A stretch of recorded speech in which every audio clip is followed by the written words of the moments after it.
presentation of Fox Sports. We are Fox Sports. We are Sun.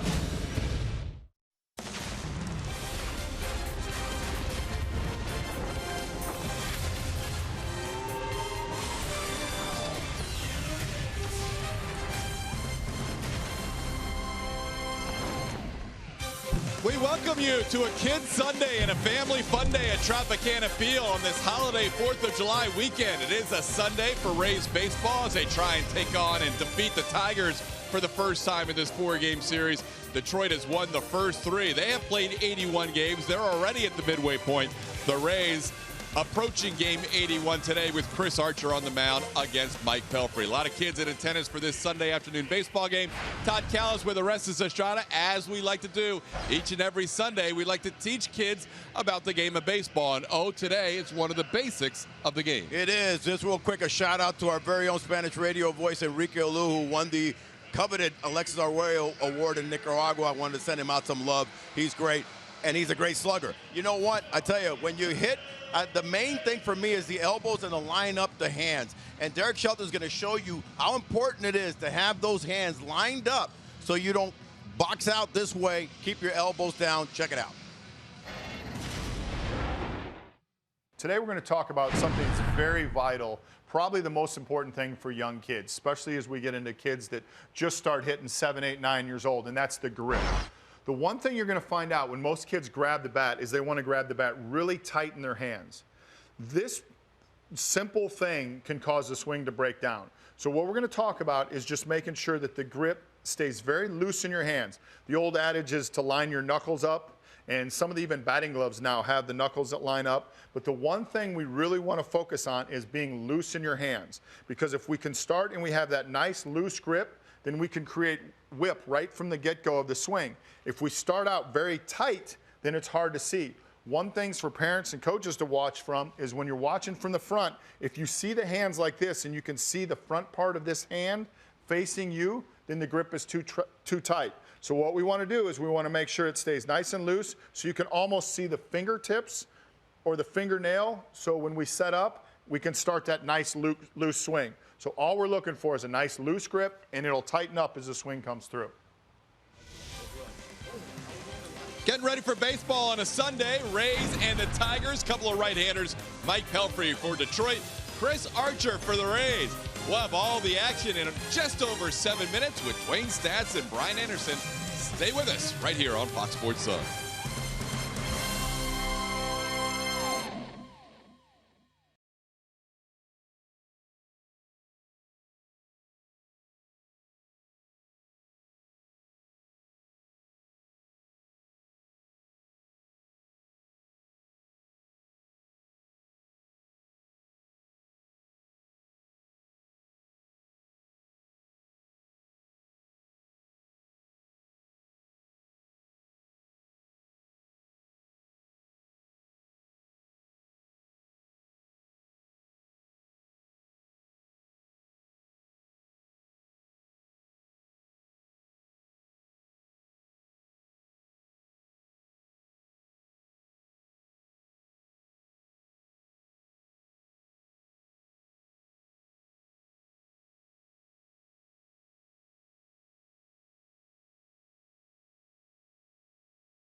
Sports Sun is brought to you by Dodge. Visit your local Dodge dealer today. By Kubota. For more information, go to FloridaKubotaDealers.com. And by your local Toyota dealers. Let's go places. This afternoon at the Trop, the Rays and the Detroit Tigers wrap up this 4-game series. Chris Archer on the hill for the Rays. He'll be opposed by Detroit right-hander Mike Pelfrey.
We welcome you to Tropicana Field as we continue to enjoy the 4th of July weekend leading up to tomorrow's observance of July 4th.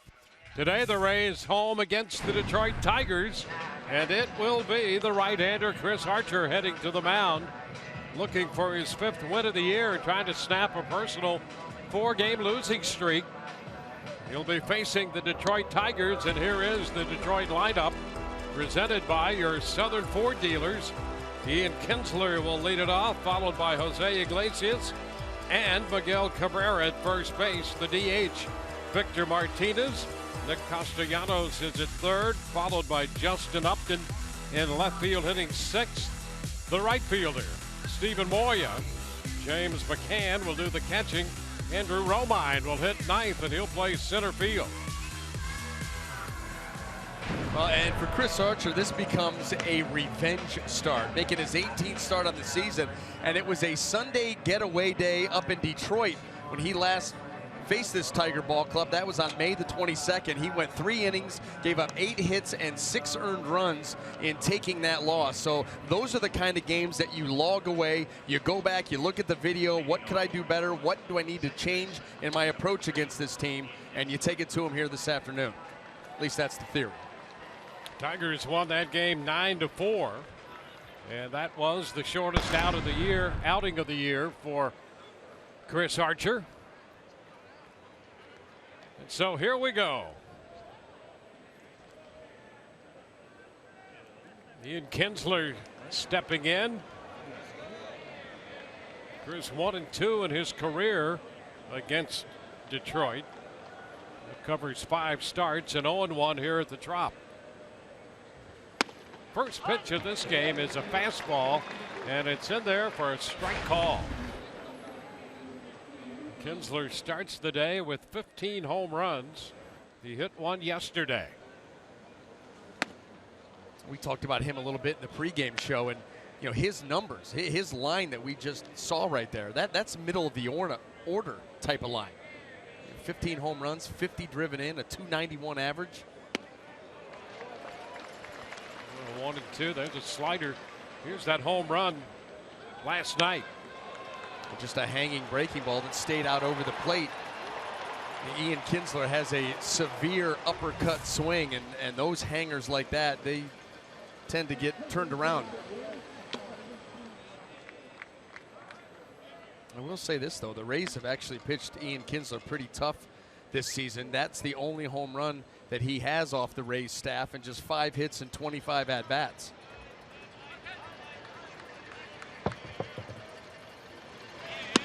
Upstairs, fastball up, and the count is full.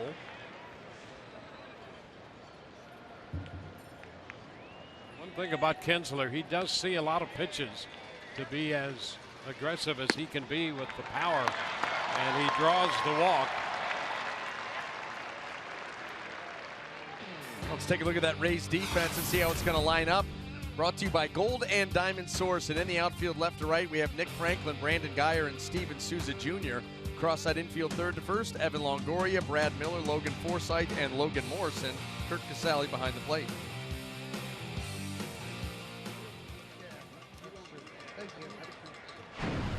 Well, a walk here to lead off this game, and you can see the struggles for Chris Archer in the first inning this year.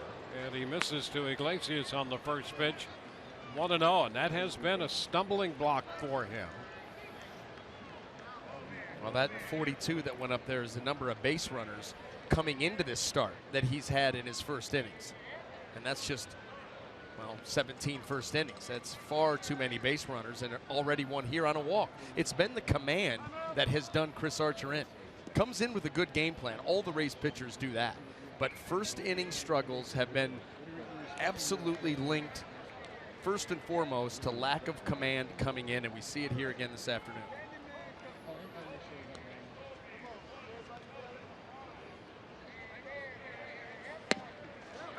There's a strike with a fastball. It's 1-1.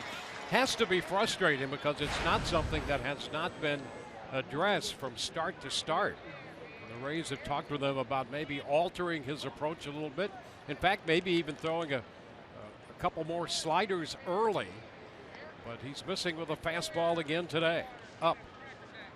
Well, and you wonder how much he's changed, you know, in his routine, you know, coming into a game. You know, it was just a couple of starts ago where he said, you know, maybe that he would look into changing his pregame bullpen session, but that he had done it that way for the last few years, and you know, that's kind of what he was sticking with. And obviously there is an issue because it's not been resolved fully yet. Up and in with that one. And you can throw more sliders and you can play little games like that, but it boils down to get the fastball where it's supposed to be. We know you're capable. We've seen it. And so that's really the key.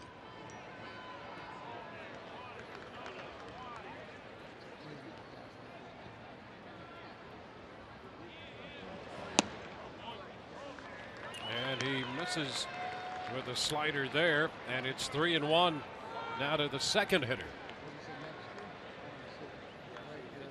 So 10 pitches, and he's missed the zone on 7 of them.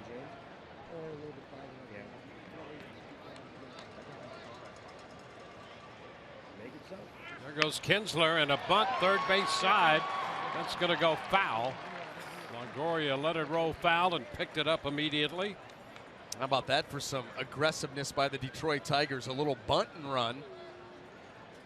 Jose Iglesias, we've seen him at the bottom of the order the first 3 games of this series, now getting an opportunity in the 2-hole, and really his skill set fits both.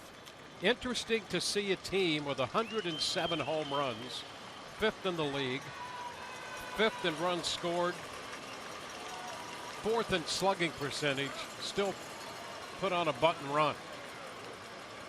know thy personnel, you know, and it fits. Kinsler goes again, a little ground ball right side, open right side, and it will be first and third. Iglesias, just a little ground ball that got through the right side with Kinsler breaking. So first and third. Well, for what the Tigers put on here, Chris Archer obliged with the slider. And that slider, look at down and away, but Jose Iglesias, look at the way that he's able to go out and get to that pitch. You got right here Logan Forsythe, and he's going to be covering. You'll see him start to glide. Okay, there goes the runner. He goes to cover, and you don't have to hit it hard. And I'll tell you something else. The reason that Jose Iglesias can get to a pitch, a slider that's that far off the plate, how many times you see Chris Archer back a guy off a plate? Very seldom. In fact, he hasn't hit a batter in a full year. There you go. There you go. You would do that if you pitched in enough. You would do that on accident. One would get away from you. The fact that you haven't hit a guy in a full season means you do not pitch in, and when you don't pitch in, guys will dive and they can reach pitches they probably shouldn't. 1-0 the count to Miguel Cabrera.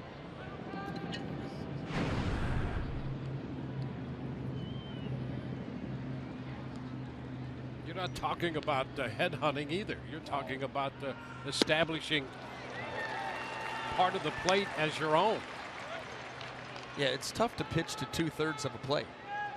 Yeah. You know, tough enough to pitch to the whole plate, but you've got to make hitters aware of the pitch in. For a strike, sometimes you'll move some feet, but you just need to have that in the back of their mind where they're not diving out over the plate because they don't worry about the pitch in.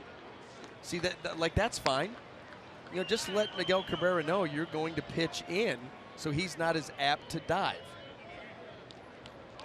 Also, if you're going to do that, it's key to double up every now and then. Because a lot of hitters will go, okay, he threw one in, he's done doing that. But when you double up, that's when you really send the message. Down and away. So a 3-1 count to Cabrera. 2 full counts and now 3-1. And trouble on deck in Victor Martinez.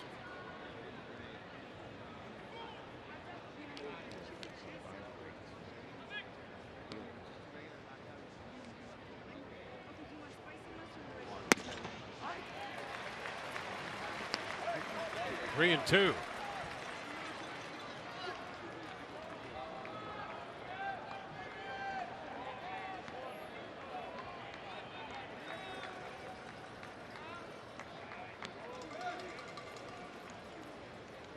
Iglesias at first, Kinsler at third. Kinsler walked, moved to third on the base hit. On the hit and run. 3-2 to Cabrera. Runner breaks, and there is ball 4. He threw him a slider, and the bases are loaded.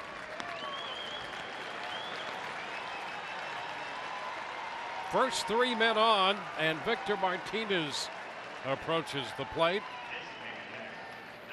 You saw the other night Martinez continue his hot hitting against the Rays and here at Tropicana Field. A career .353 hitter off Rays pitching. And .343 in his career, as you see there, with the bases loaded.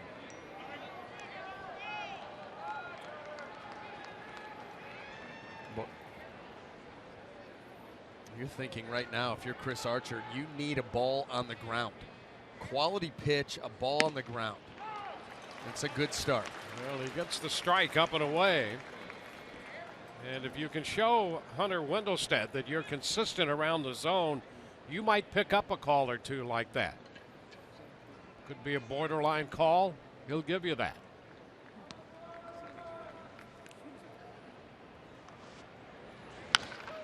It's fouled away. 0-2.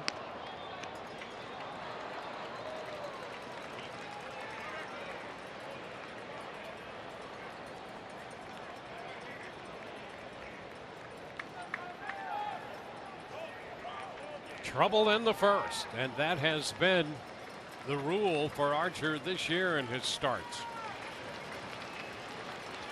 Got a chance to go for the punch out here. That could be a boost of confidence and as you try to wiggle your way out. He's put him in the position. And he got a fastball by him. Little something extra on that one. Clocked at 97, and he strikes out Victor Martinez. You know, and maybe that's all you need to get going. This is a big strikeout here against a tough hitter with the bases loaded. And now you can think Nick Castellanos, get him to put one on the ground, get yourself a ground ball double play, and get out of this mess. Well, 97 up, took care of Martinez. Here's Castellanos.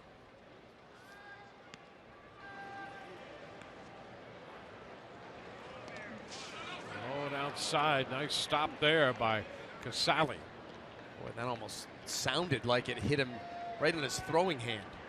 That was a tough block because it was so far off the plate. Let's see where this exactly gets him. It did, right off the heel of that throwing hand.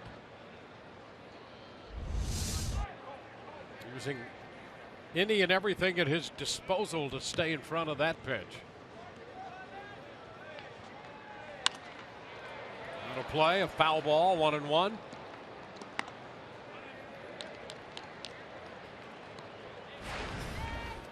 Castellanos hit cleanup yesterday with Cabrera out of the lineup.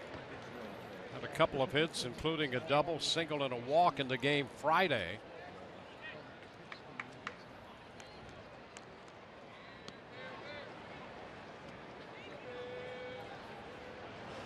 And a cut and a miss. Now 1-2.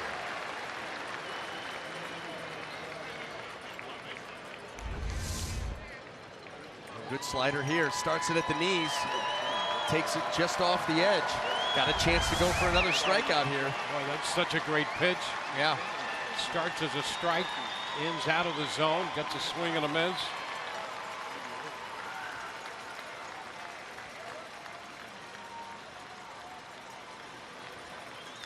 And he got it. He strikes him out. Another fastball with something extra on it. He got ahead 1-2, and then the fastball takes care of him. That one at 96. Yeah, and this really could end up sending a message for the rest of the game. This Tiger lineup looking really good here in the early going, struggling with command, a couple of walks, a base hit on a hit and run, and now Archer is one more out from getting out of it unscathed. Justin Upton.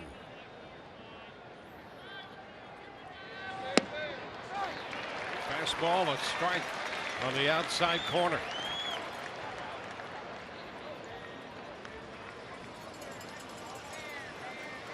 He's made some good pitches with the slider. Finished off the preceding two hitters with high octane fastballs. And a nice stop by Casali. Yeah, he's gotten some help there because Casali saved 2 runs at this point on sliders that weren't even close.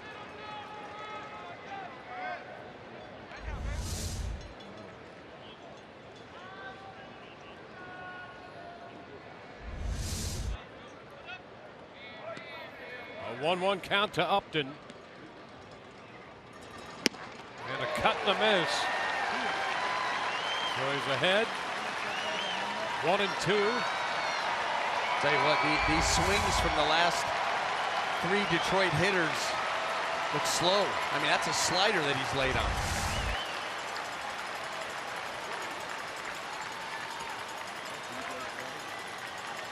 The 1-2. And strike 3 called on the fastball. He strikes out the side. High octane fastballs. This one looking on the outside corner. Bases loaded. Archer strikes out Martinez, Castellanos, and Upton. No score.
first as Chris Archer escapes a bases-loaded, nobody-out situation by striking out the heart of the Detroit Tiger lineup. And the Rays lineup presented by your Southern Ford dealers, Forsyth, Miller, and Longoria, Morrison, Geyer, and Souza Jr., Dickerson the DH, followed by Franklin and Casale. The Rays face Mike Pelfrey, tall right-hander who keeps the ball down. That's a strike. No, he may keep it down, but they find holes. You know, his 86 innings of work, he's given up 118 hits. League is hitting .337 against Mike Pelfrey. 1 ball, 1 strike, and that has been his story throughout his career. Last year for the Twins, he started 30 games, just under 165 innings, and gave up 198 hits last year. Ground ball. Kinsler at second makes the throw to first. 1 away. Let's go ahead and set that Detroit Tiger defense for you here this afternoon. Brought to you by Gold and Diamond Source. And in that outfield left to right, we have Justin Upton, Andrew Romine, and Steven Moya. Across the infield third to first, Nick Castellanos, Jose Iglesias, Ian Kinsler, and Miguel Cabrera with James McCann behind the plate.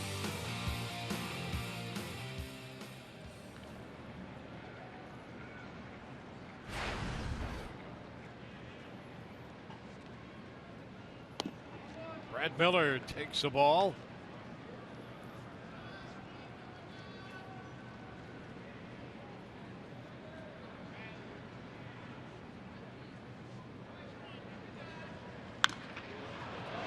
Out of play, and it's 1-1. Pelfrey out of Wichita State, 32-year-old right-hander.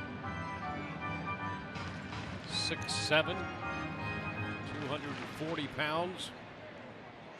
Tries to work downhill with that sinker, and he throws a lot of them. It's a strike, and it's 1-2. Yes, he does. Almost 2/3 of his inventory turn out to be sinkers.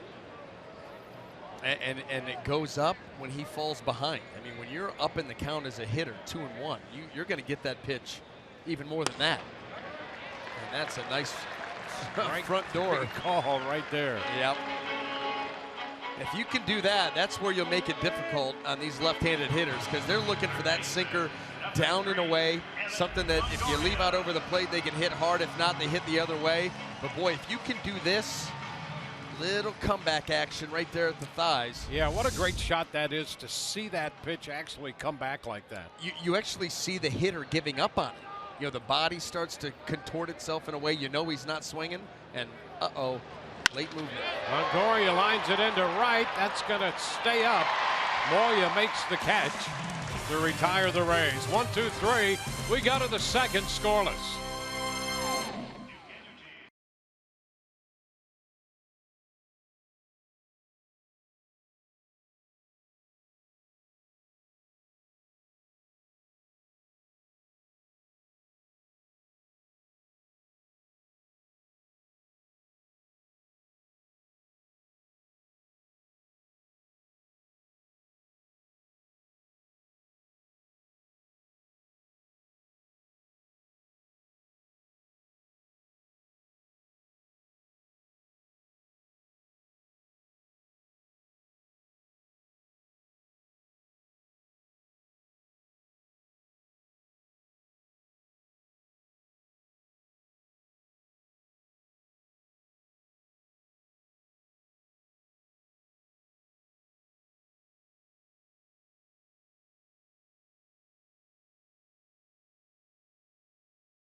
inning, it was a tale of two Chris Archers. This, the bad Chris Archer, and that walk right there to Miguel Cabrera would load the bases. But then out comes really, really good Chris Archer. He puts away Victor Martinez. He puts away Nick Castellanos. And then Justin Upton, he can go away too. That was a great pitch right on the corner, and he made nothing but great pitches after that walk to Cabrera. Amazing how he was able to turn it around so quickly, but boy, kept the Tigers off the scoreboard. Yeah, he struggled for 18 pitches, and the next 11 were excellent. And now Steven Moya will open the second inning. Tall, strong, left-handed hitter. And the first pitch to him is up. McCann and Romine to follow. Late on that one. I mean, way late. And that's what we've seen. I mean, those 3 at-bats, he picked up the 3 strikeouts. Those were 3 of the most uncompetitive at-bats that I've seen. He just took it to him. The swings were late. They were awkward. Well, we got Victor Martinez down 0-2. Got him up with a 97-mile-per-hour fastball ahead of Castellanos 1-2. Up at 96 to strike him out. And then Upton threw it by him at 96 and struck him out. 3-1 now to Moya.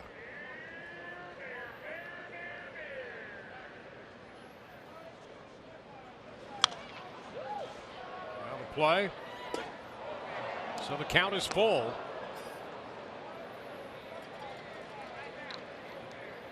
James McCann on deck, the catcher.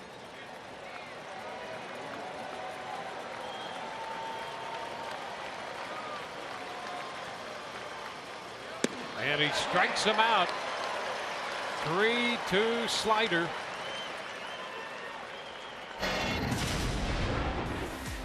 The Toyota inside look, and here's the breakout. The first 17 starts over the last 2 seasons.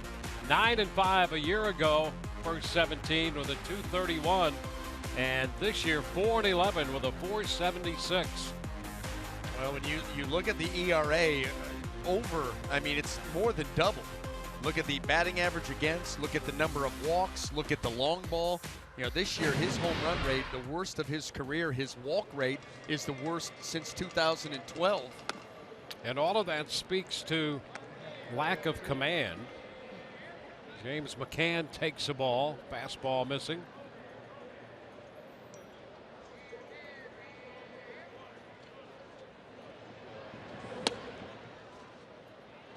Two and 0. So he falls behind McCann.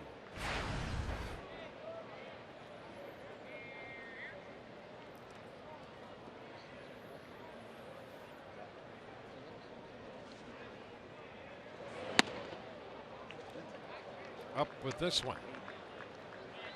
This with the 2-0 slider way behind the catcher, 3-0. Andrew Romine on deck.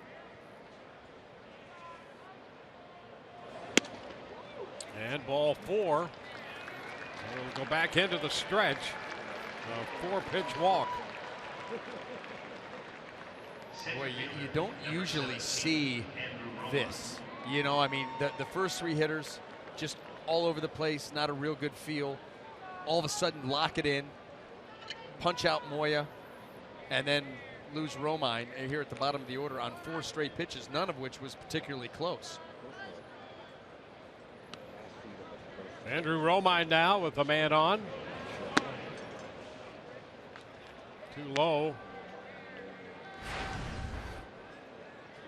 I hope I didn't foreshadow losing Romine on 4 straight pitches. It was McCann, but he could do it. He's off to that start. And he misses again behind him, 2-0. Missed down with the slider and up with the fastball. And Casale pays him a visit. Yeah, and this is a good visit here just to try to, you know, just give him a moment, try to, you know, regroup. But, you know, to be locked in to finish off the first inning, you know, he did go full count on Moya, but still came back and punched him out. And then really the last 6 pitches haven't been near the zone.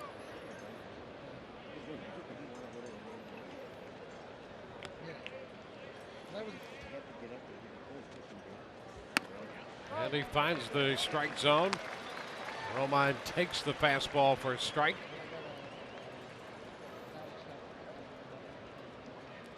That's the decision that this Detroit lineup must make. Do you force Archer into throwing strikes like they have been?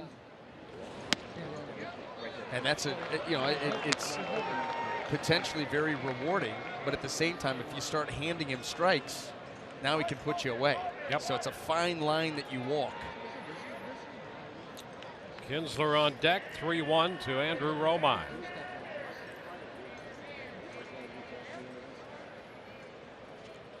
And now the count is full.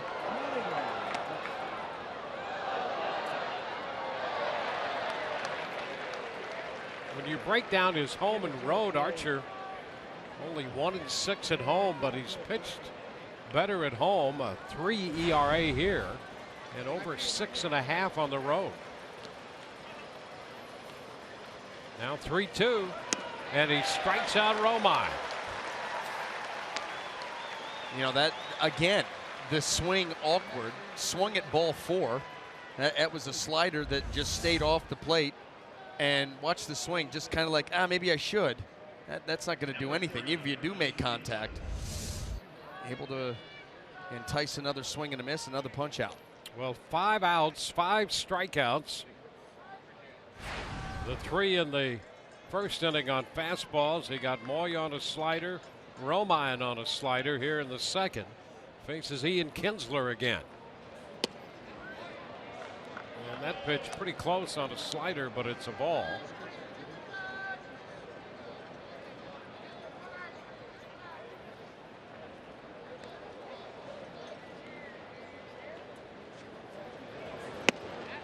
That's a strike, finds the corner there. Came back with a slider. So a near miss, and then one right on the corner.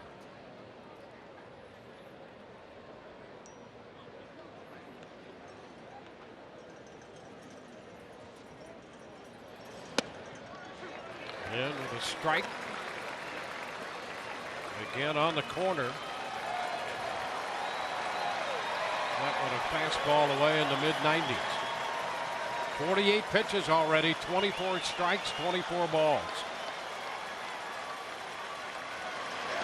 And he got him. Struck him out on a slider. So he strikes out the side for the second time. We go to the bottom of the second, no score.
With the Rays at the Bret Michaels postgame concert.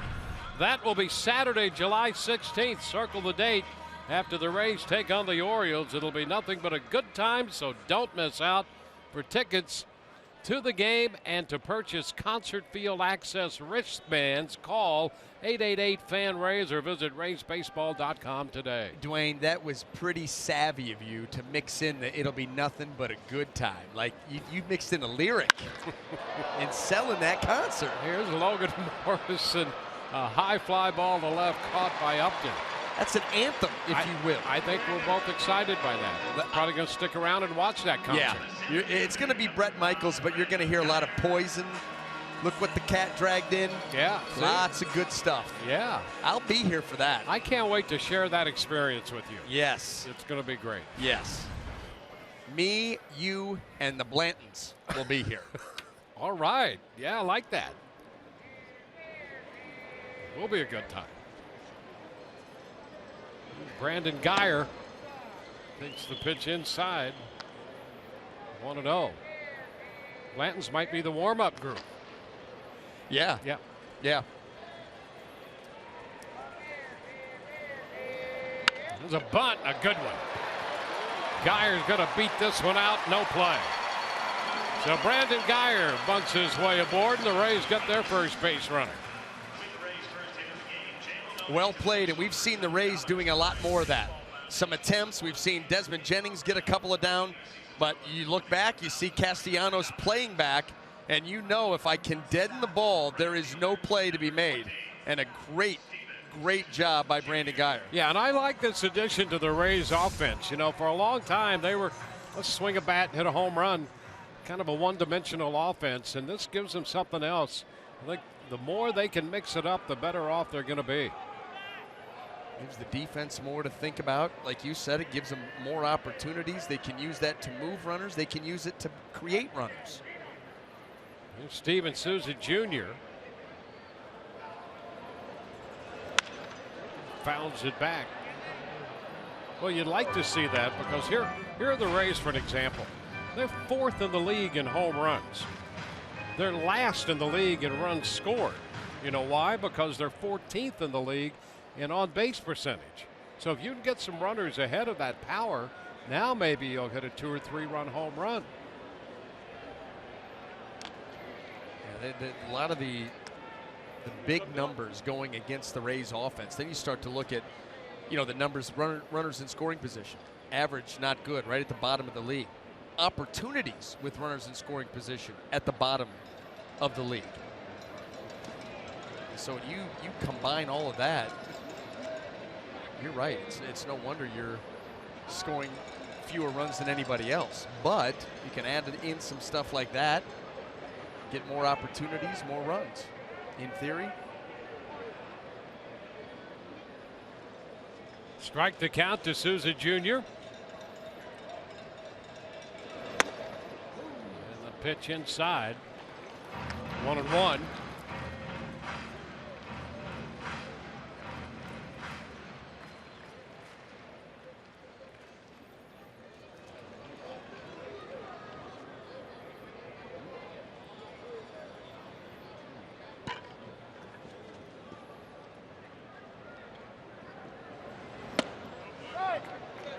A ball, 2 strikes.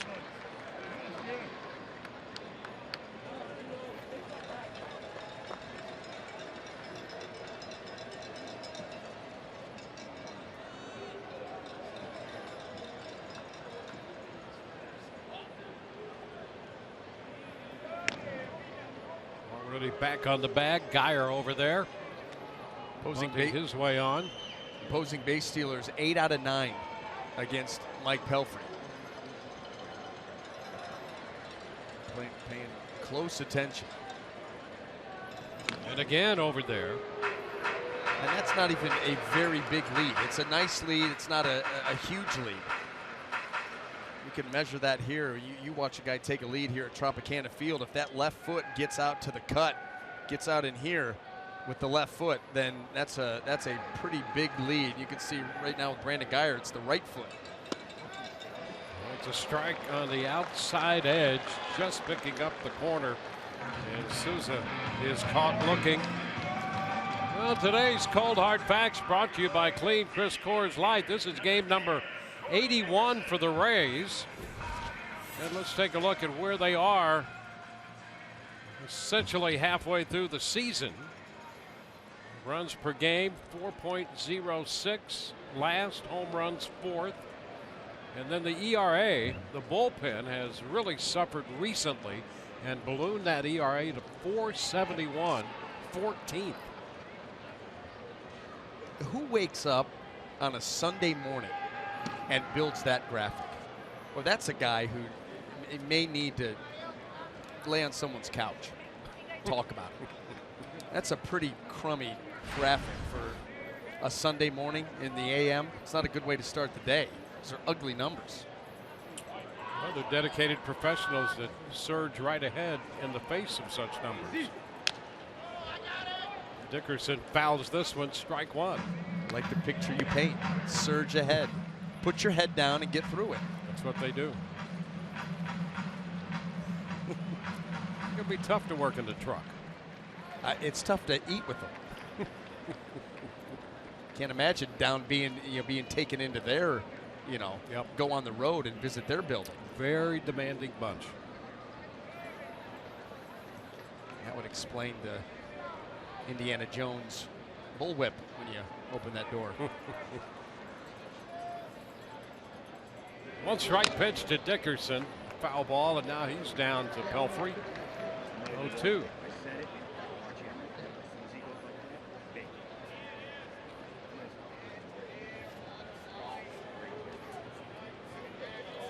Rays up and down in order in the first.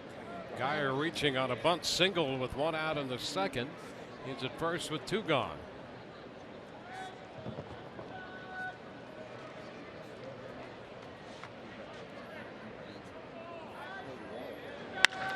High shot deep into left center.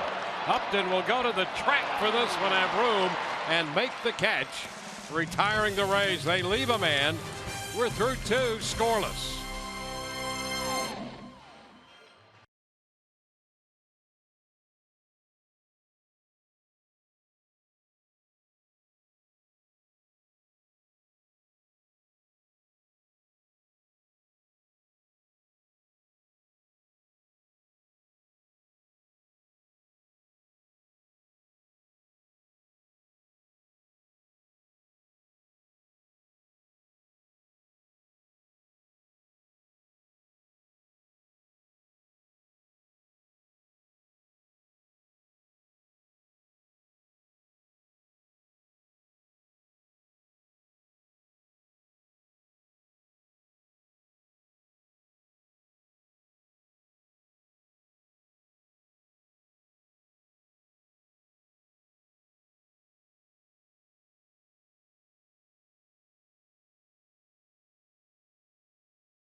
Now to Sunday afternoon.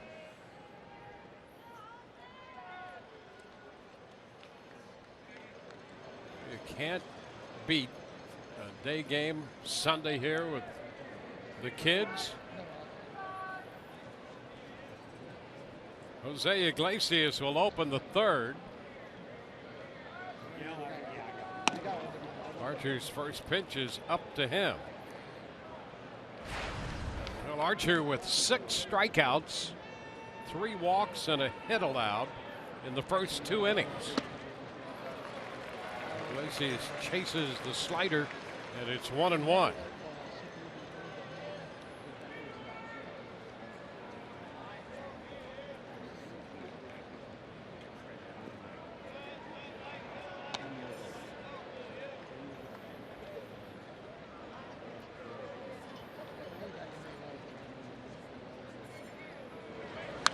It's foul right back over the screen.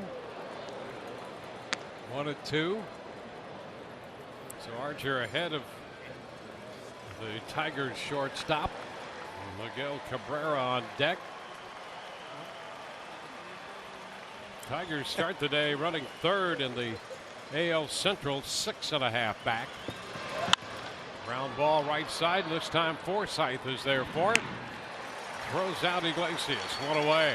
It was awfully nice of Chris Archer to allow his defense to get involved. Been kind of selfish here early on. Well, the first assist and put out here by the infield. And here's Miguel Cabrera.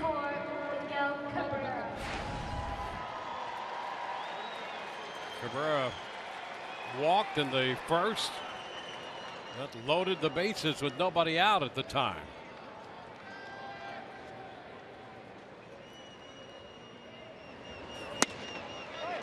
Takes a fastball for a strike.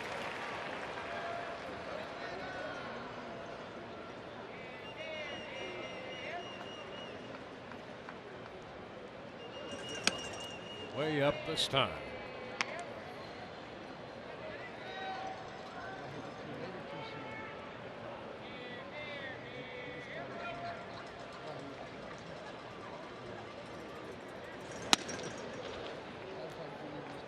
Two and one.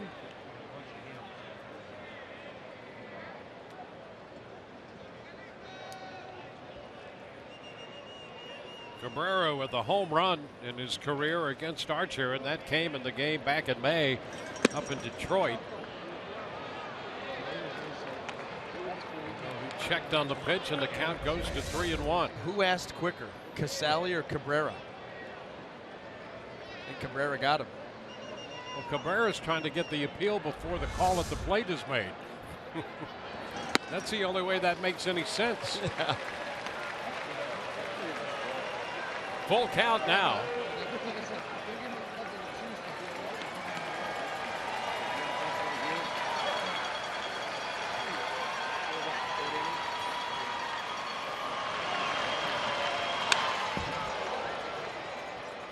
Cabrera fouls it back, a fastball. And that start in May in Detroit, Archer gave up a couple first inning runs, another one in the second, and then 3 in the third inning. And that was it for him. High popper right side. Morrison starts out. Souza Jr. in, and it's going to be Morrison down in the bullpen making the catch. Nice catch by the Rays first baseman Logan Morrison. Yeah, that's not your average pop-up. Logan Morrison had to move a long way, and that's a tough angle for a first baseman.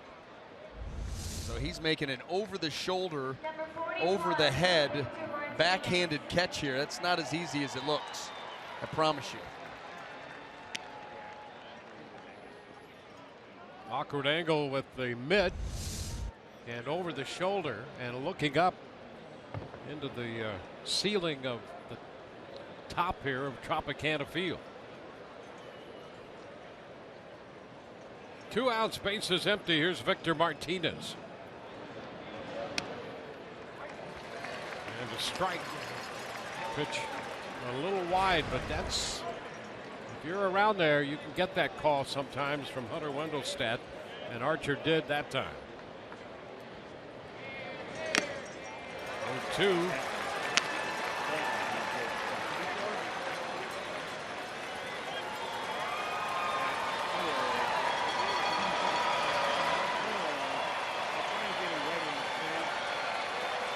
Archer faced Martinez with the bases loaded and nobody out in the first. Struck him out on a 97-mile-per-hour fastball up. And missed down with this one. Slider that time. A ball, 2 strikes.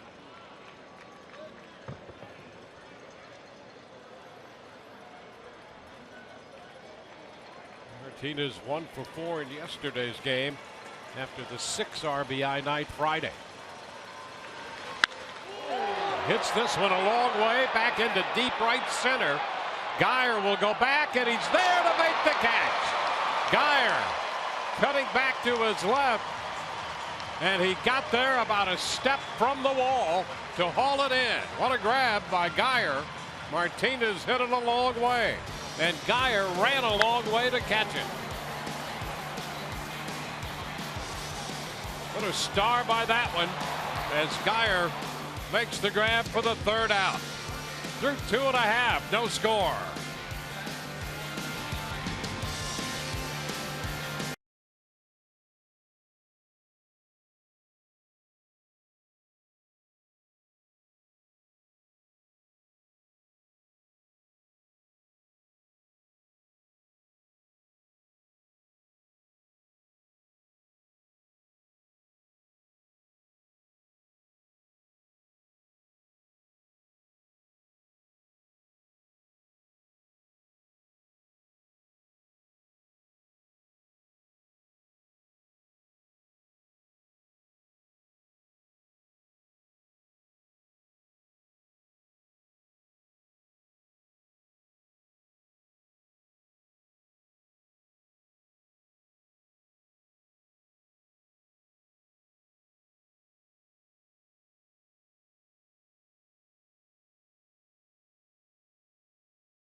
No score. Mike Pelfrey delivers and a liner down to third. Castellanos with a lot of that baseball showing in the top of the web of that mitt down there, makes the catch for the first out. With that, we'll check in with Todd Callis. Todd? All right, Dwayne, coming up in our Rays Live postgame show, we will present a featured story on the Bay Area first responders, the men and women in law enforcement in the Tampa Bay region. We will hear from St. Pete Chief of Police Tony Holloway, as well as Tampa Chief of Police Eric Ward. We'll also hear how Rays players and team leadership work closely with local law enforcement departments to recognize and support the men and women who serve and protect us throughout the Bay Area, guys. All right, thank you. Curt Casali up here now. Did you hear Todd, giving some really good 4th of July weekend advice during the pregame show, talking about being careful, with fireworks, all sorts of things. But specifically was speaking about, people like to get dressed up. It's America's birthday. Yes. It's the United States birthday. So people like to get dressed up, and he was talking about, be easy with the, condiments. Specifically talked about rib sauce, because you get rib sauce stains in a shirt, tough to come out. Ruins it. It does. Yep. And a lot of red, white, and blue. I thought it was a really good job by Todd to mix that into the coverage of the ball game. Tough to get rid of rib sauce. Yeah. Not going anywhere. 1-2 the count on Curt Casali.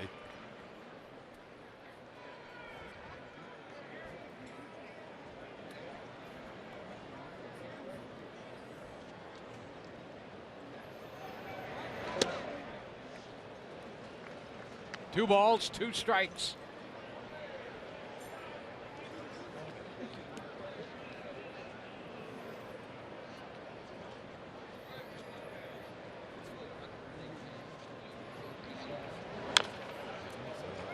Tapper foul.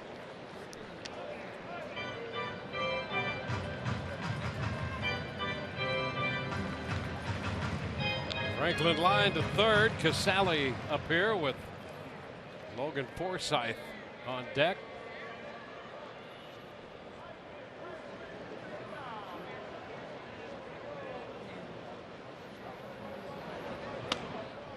Count goes full.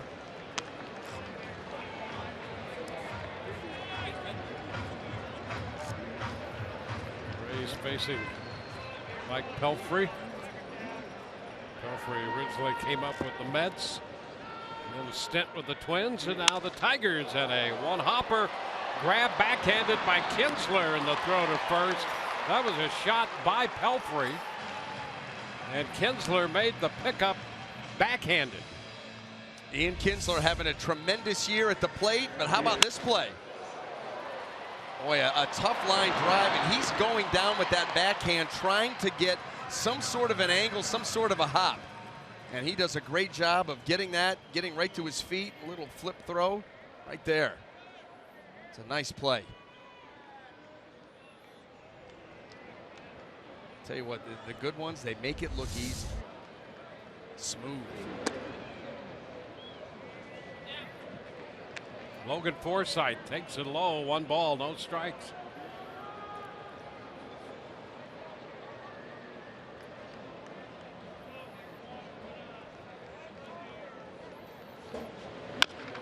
Little tapper, that's a foul ball, and it stays that way.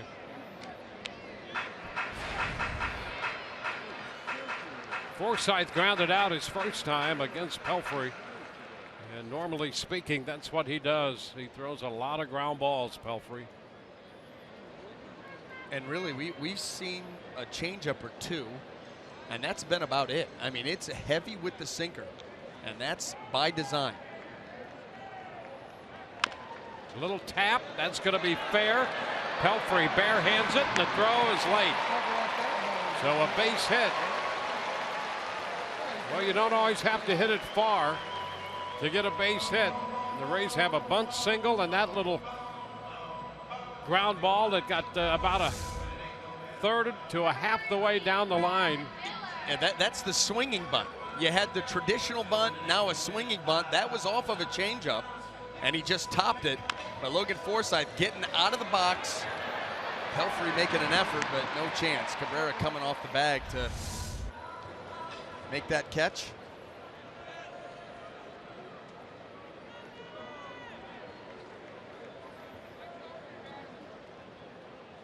Here's Brad Miller.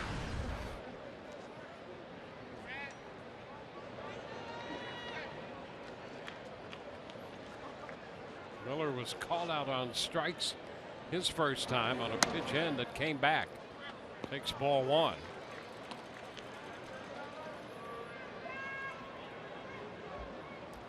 Pelfrey has given up 13 home runs, though, with all the ground balls that he throws. He's been touched for 13. That's 2 more than all of last year. And that's what the Rays want to see as a lineup. You know, good with the sinker down, but when he does leave one up, well, not that one. Right back to Pelfrey, and the throw in time. No runs a hit, and a man left. We are scoreless through 3.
Brought to you by Dodge.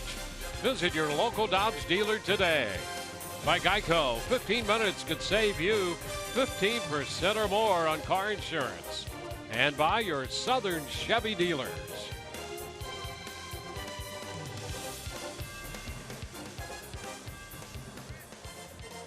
We go to the fourth. Nick Castellanos leads it off for Detroit. First pitch fouled right back. Strike one. Tigers had the bases loaded with nobody out in the first, and Chris Archer struck out the side. Gave up a one-out walk in the second inning. Got a couple strikeouts to end that one. And then a 1-2-3 third. Here he is in the fourth.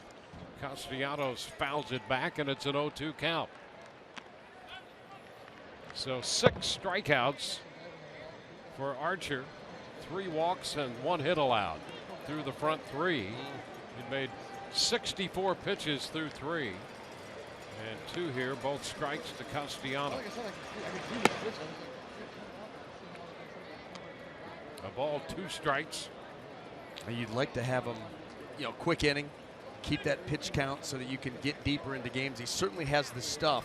Early on, it was that lack of command that built up those pitches. He hasn't really. Oh yeah, we got here. And there's a cut and a miss. I'll tell you what, we're going to take a look at some Chris Archer strikeouts here, but the swings have been awkward. That one aggressive by Victor Martinez. This one, an awkward swing caught in between pitches. This one, no swing. But then you're going to get Steven Moya chasing that slider down and in. A little half swing there by Kinsler. Couldn't hold up. And another one, just a reach swing by Castellanos. I'll tell you, that speaks to the stuff of Chris Archer. When you're getting this lineup, and we've seen this lineup good, very good, double-digit runs in 2 games in this series, and haven't had very good swings at Chris Archer at all. 1-0 on Justin Upton. You got Upton looking at a fastball to end the first. Takes that pitch for a strike. Slider at the top part of the zone. Trending in the right direction.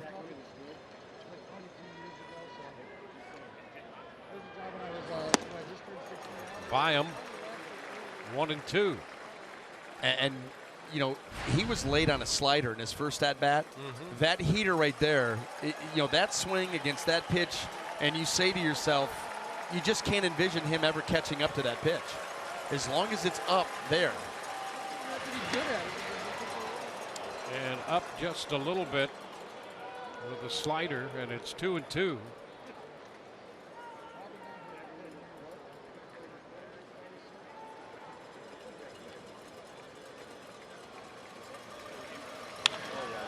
Into left center field. That ball's going to drop for a base hit. I think that is one of those doing a hitter a favor pitch.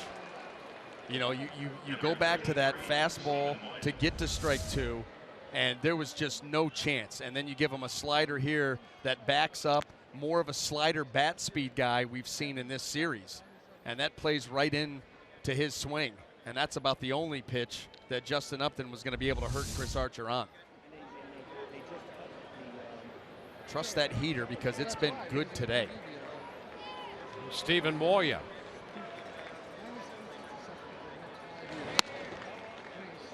It's away. Maybe not the command of it at all times, but the velocity. He's been able to go get 96, 97 when he's wanted to. Oh, there you are, 19 times 95 plus.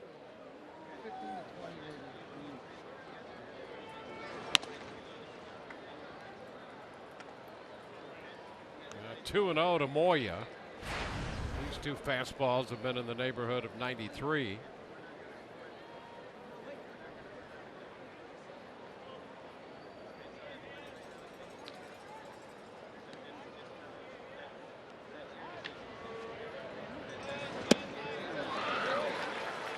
Two and one, slider.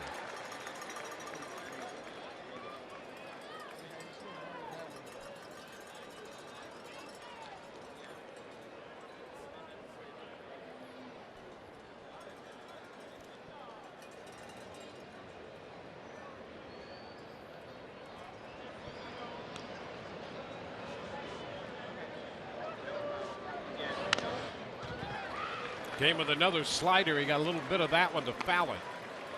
So he pulled even on back-to-back sliders.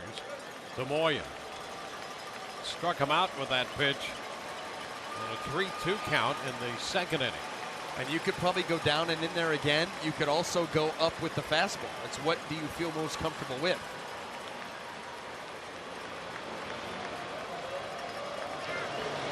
And a cut and a miss. Runner trying to steal. Out at second base. They strike him out on the fastball. Throw him out at second, double play. Upton cut down at second. No runs, a hit, nobody left. And Casale cutting down Upton, and the Tigers might want to look at it. Miller put the tag on him.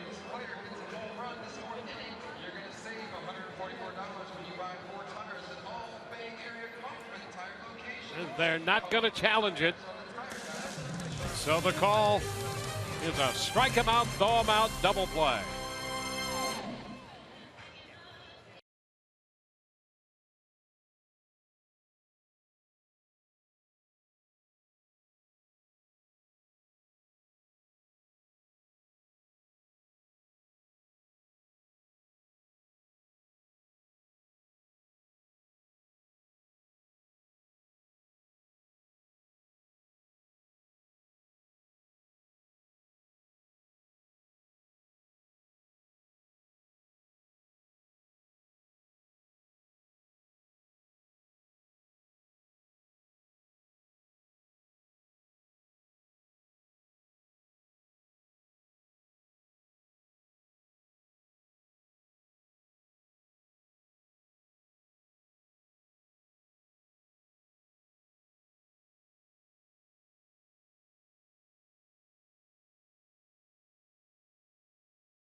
Let's check our Lowe's home field advantage with Evan Longoria leading off.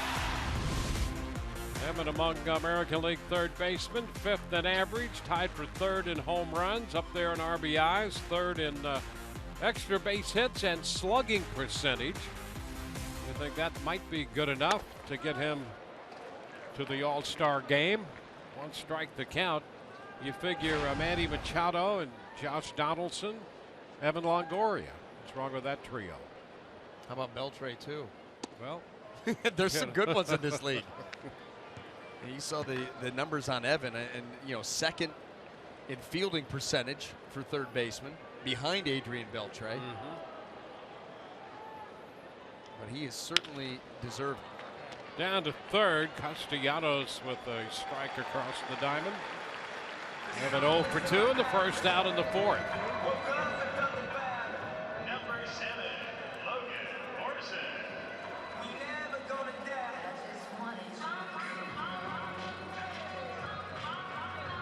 Logan Morrison.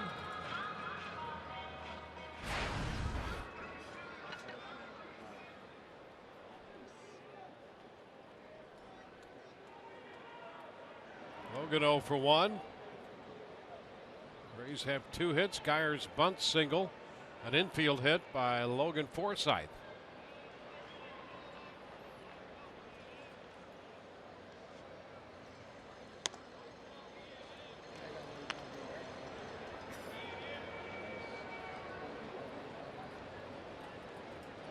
Beltre, 32 years old.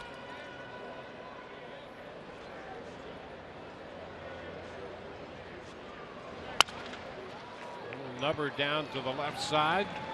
And that play made by Iglesias over there, the lone man on the left side. 2 gone. Saw the same thing happen last night, well, yesterday afternoon's game. you know, Iglesias didn't have to move, and the same thing. Everybody over here, boom, boom, and then you've got Iglesias manning this whole side of the infield. A lot going on there, I know. Follow the baseball. Right to him.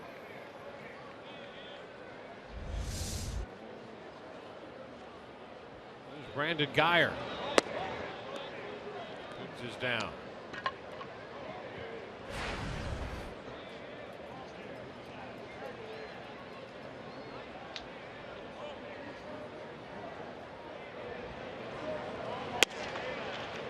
Last 4 outs have come on ground balls.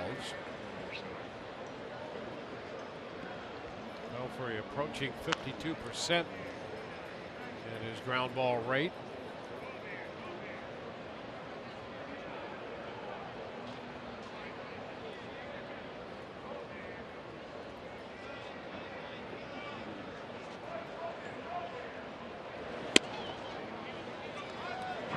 Geyer's way up in the count, 3-0.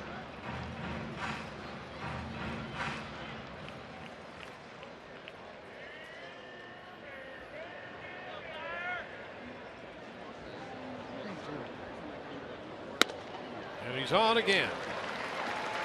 Belfry gives up his first walk. Comes with 2 outs in the 4th. Number 20. And now Steven Souza Jr.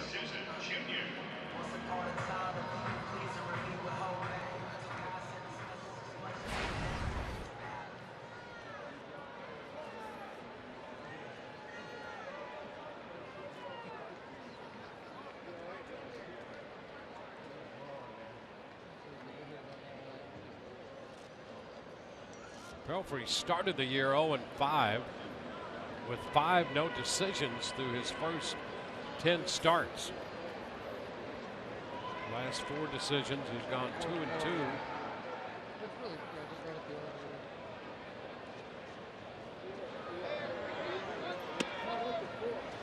Souza looks at one wide. Breaking ball there. A visit from his catcher McCann. Both of these catchers, we saw Casale do it with Archer, now McCann with Pelfrey. Tight game. There's been very few opportunities, save for the first inning against Archer. So every pitch matters. Every pitch is big.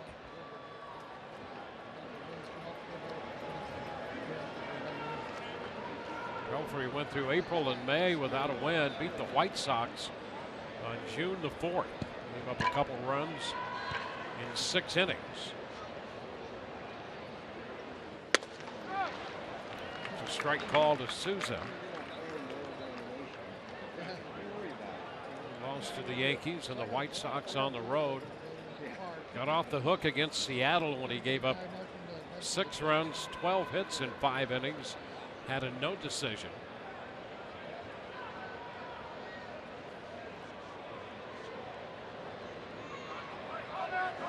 Time granted by Hunter Wendelstedt.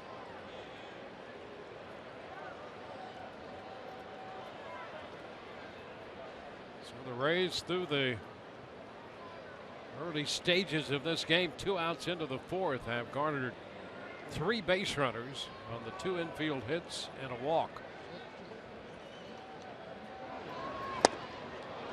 Souza's behind in the count, not in front of that pitch. That was a good changeup, and you could see the previous, but when time was called that Pelfrey had changed that grip and gone to the changeup, time was called and he just kind of very slyly took his hand off the ball so as not to tip what he was going to come with, and that was a very good one there to go to 1-2.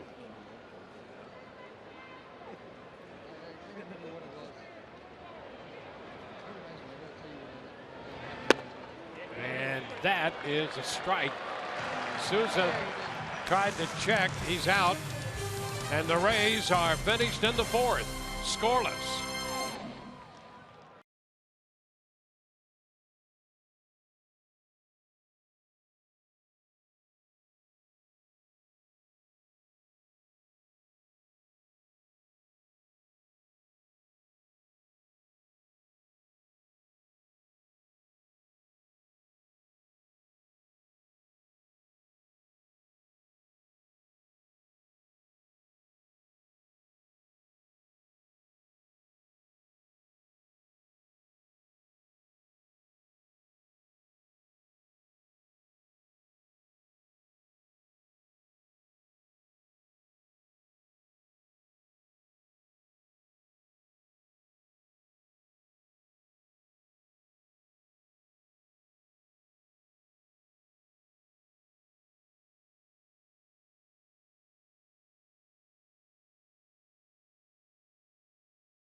The Rays and the Tigers, our greater coverage of baseball brought to you by T-Mobile. Well, the Angels broke out of a long slump, and boy, did they break out against the Red Sox. 21-2 last night, the Red Sox worst loss since 2000. Chris Sale, 14 wins, first American League pitcher before the All-Star break to have 14 since 2000. How about Kendrys Morales? Did you see those numbers he's put up? I mean, in a couple weeks' time, he's put up what some guys have put up in the entire first half. How about that? 7 bombs, 21 driven in 13 games.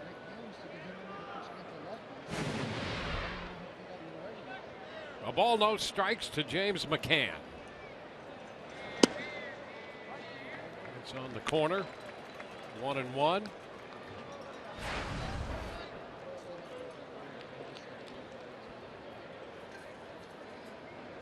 The Angels scored 11 runs in the 7th inning of that game against Boston. This will be caught on a line by Forsythe, and McCann is the first out in the 5th.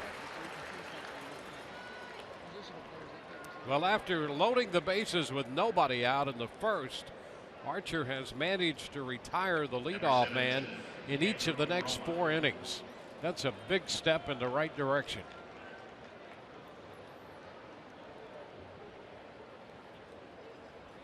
Here's Andrew Romine.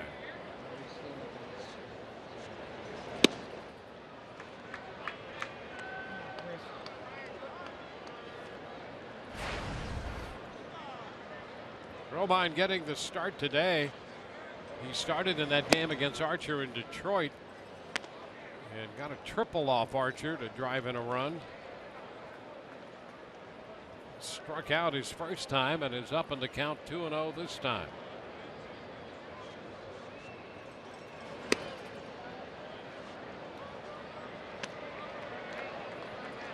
Three and 0.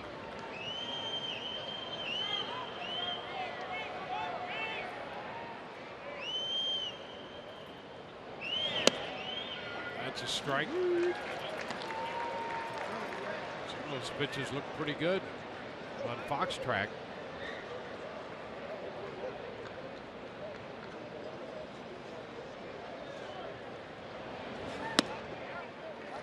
And now the count is full. If you had to pick out which of the pitches were called strikes and which were not, you'd have a difficult time. You would not get it right.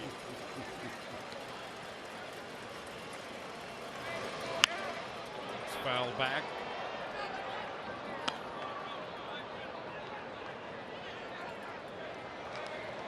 So you get to 3-2 and you just swing at almost anything. That's about right. I mean, really, if Chris Archer is able to battle back to 3-2, it's get it close. Ground ball. Morrison with the toss to Archer. Chris comes back and gets the ground ball after falling behind in the count. 2 up and 2 down.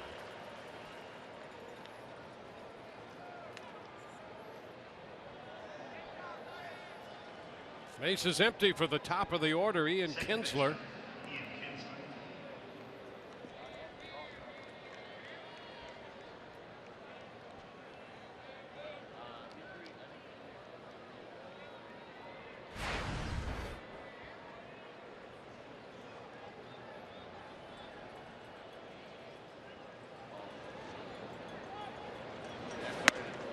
And a fastball inside.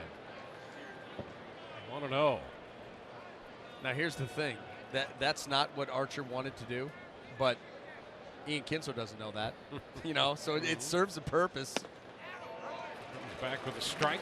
He's trying to go down and away, and one got lost up and in, but that still is a purposeful pitch and has sent a message to Kinsler. Don't even think about diving out over the plate, whether he meant to or not. Well, they can make that slider a much better pitch. And it's already been a pretty good one for him at times today.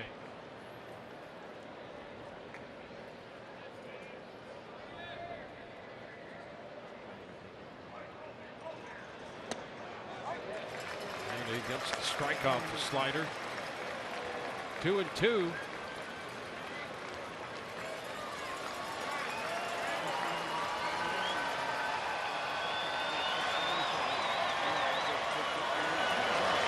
And strike 3 call.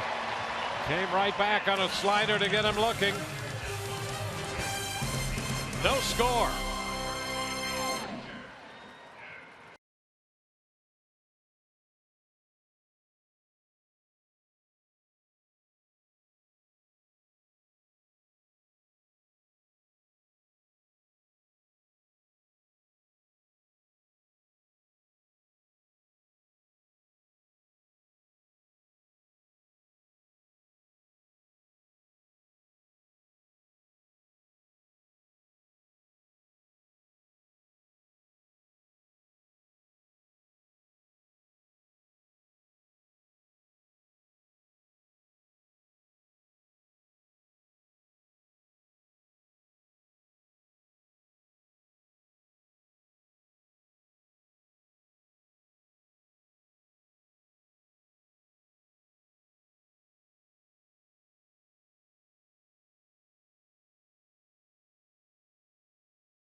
Both teams with 2 hits. Both teams looking for their first run of the game. Guys, here's the look tomorrow. 4th of July uniforms for the Rays.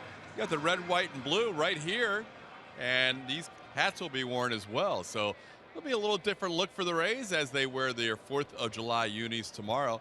I've got the Nick Franklin jersey on today. By tomorrow, he could have double-digit RBIs in this homestand. Guys, back to you. Yeah, for a moment there, Franklin's been playing all over the place. I thought he had taken Todd's place as well. I like how Todd went all patriotic on us, too. That's right. And, you know, notice that he did by wearing that jersey.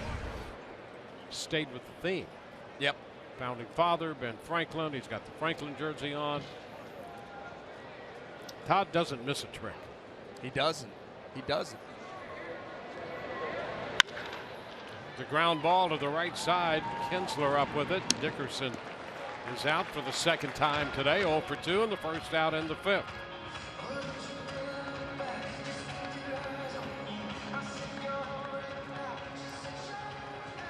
Well, Nick Franklin will hit now. Got the best walk-up song of any Ray. Although I like Corey Dickerson's, but when you walk up to that song right there, I like it. The whole walk-up song is an interesting concept. How about the guys that take it so far as to have, and none of the Rays are doing this year, but we've seen in the past where guys had different walk-up songs for every at-bat. First at-bat, second at-bat it would change. Third at-bat it may change again. It may go back to the orig. I mean, I just think of some of the great hitters who managed to hit without one. Well, that's the thing. I loved the idea of the walk-up song. You know, like when you were. That's base hit there. Franklin, inspired by that walk-up song, has a base hit. And Todd sporting his jersey. Yep. Received a big lift here in the 5th inning. Hit that ball hard. Well, that's what you need. I mean, both of these offenses have had trouble, you know, today. And even that first inning when the Tigers had the bases loaded, you know, a lot of that was on, you know, Chris Archer with a couple of walks. So it wasn't like they were hitting him around. Been a lack of hitting here this afternoon, so you need a base runner. You need to try to put something together and get a lead. Well, there's Curt Casali.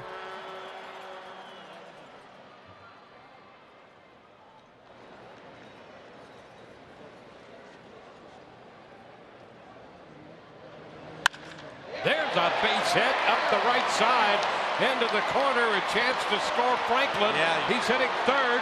Montoya's going to wave him around. He will score standing up on the double, and the Rays take a 1-0 lead. Curt Casali doubles into the right field corner. Well, this is all you needed, and Nick Franklin got a great read on this. This ball staying away, and Curt Casali just stays inside it, and you see Nick Franklin already off and running. That was a great read, and that's why he scored. He was already at full speed before that ball almost hit the ground.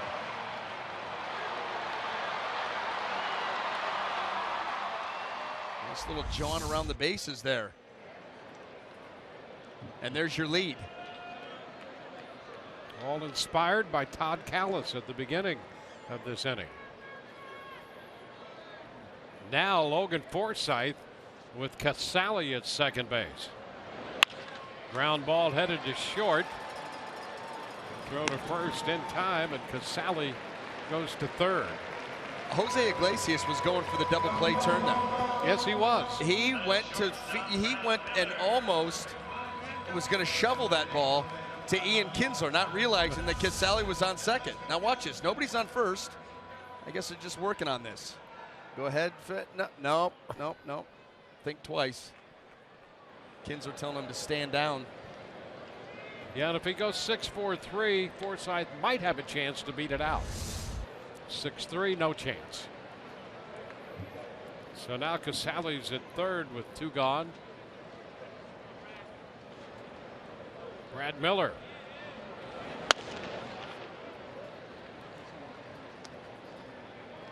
A ball, no strikes.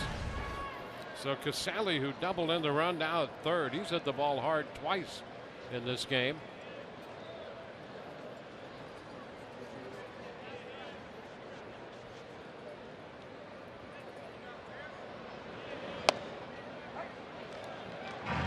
One now. So the Rays are out on 4 hits off Pelfrey.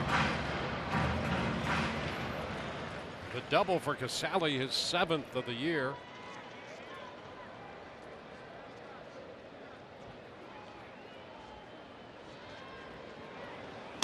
Oh, there goes the bat. Look out. Down into the far reaches of the dugout. Careful.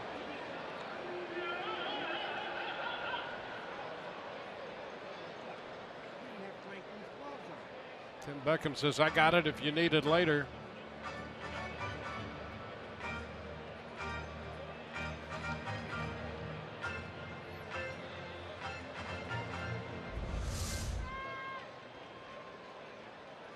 Yeah, look out, fellas. Oh, man.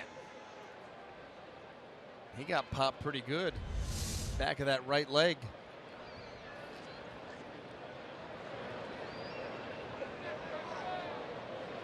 One and two the count.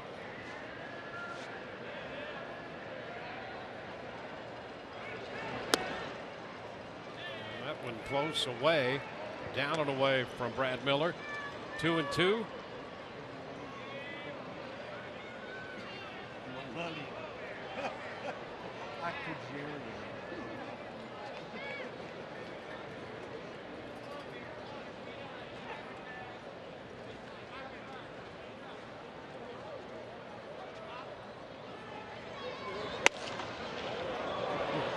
Close on the other side that time, and the count is full. That's how he got him in his first at bat. That front door sinker.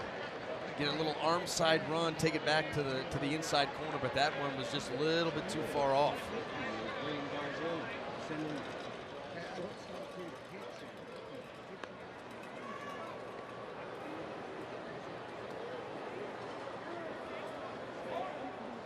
The 3-2. Ground ball. Kinsler at second handles it, and the Rays settle for 1 run, leave a man, and lead 1-0.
Well, this game was scoreless until the 5th inning. Chris Archer and Mike Pelfrey. Archer had some command issues early, but found it when he needed it. Yeah, and then Curt Casali coming up with a big hit there. That sinker away into the corner. Nick Franklin with a great read, initial read off of first base, and he was wheeling around those base paths, and the Rays get that lead that we were talking about. Jose Iglesias leads it off against Chris Archer, who's made 93 pitches through the first 5. 29 of those in the first inning, 20 in the second. First pitch is a ball. His pitch count since then pretty good, 15, 14, and 15. He'll have Iglesias, Cabrera, and Martinez to deal with in the 6th. There's a strike. It's 1-1.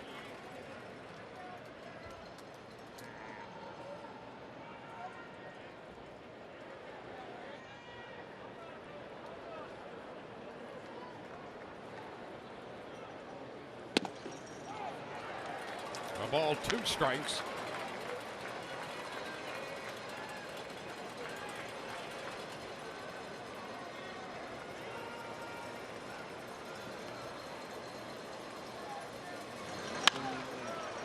It's fouled out of play up the right side.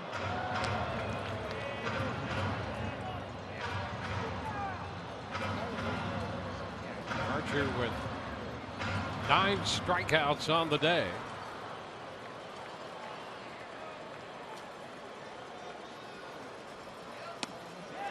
Close right there. A check. See all those pitches right off that outer edge. Chris Archer, a lot of sliders here to Iglesias, trying to get him to chase. Boy, this is a tough one to lay off of here, but he was able to.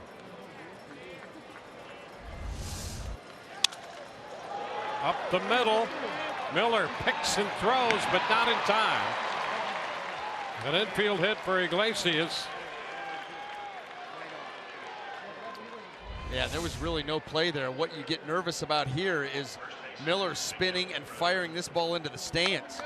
This ball gets some air underneath it as he throws it hard, but Logan Morrison, tall, able to get up there and stab that thing. Red Sox pick up their 3rd hit, and for the first time since the first inning, put the leadoff hitter of an inning on base.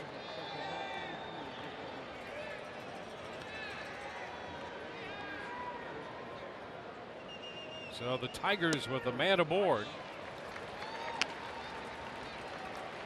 Matt Andriese up in the bullpen. Cabrera has walked and fouled out to first.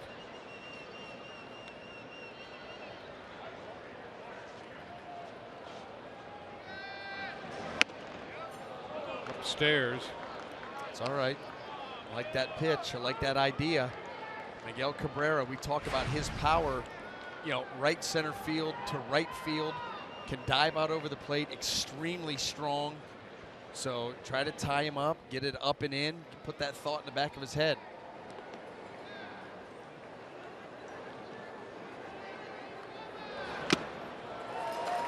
One and two. That's what it leads to. Did you see that swing? There was no dive, there was no aggressive, that was a waving swing, just a wave. And that's what a pitch up and in will do. It'll get you a swing like this. That's not aggressive at all. We've seen a lot of those today. Yeah, we have.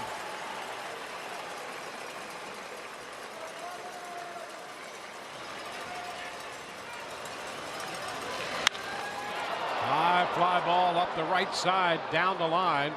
That's foul and out of play.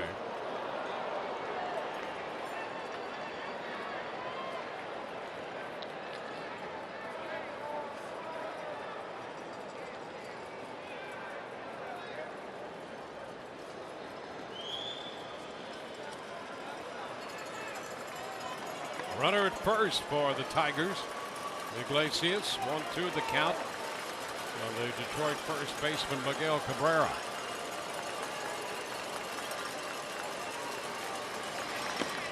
He's down 2-2.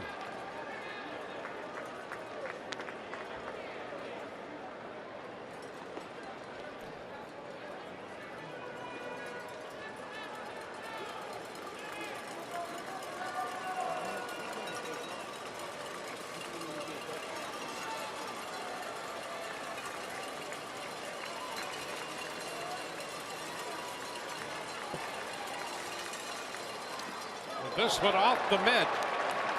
Wide of the plate, down to second. Iglesias, who makes the turn and hangs on there. We've seen a number of these sliders well off the plate saved by Curt Casali.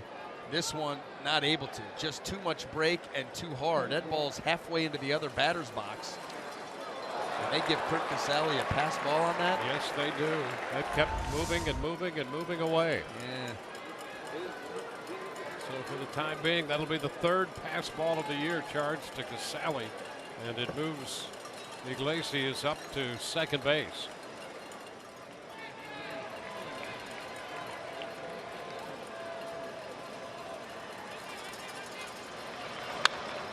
Foul back, so a big battle here between Chris Archer and Miguel Cabrera. They're going to change that to a wild pitch. So it's a wild pitch and not a pass ball. And the 8th wild pitch of the year assessed to Chris Archer. That would have been a tough pass ball.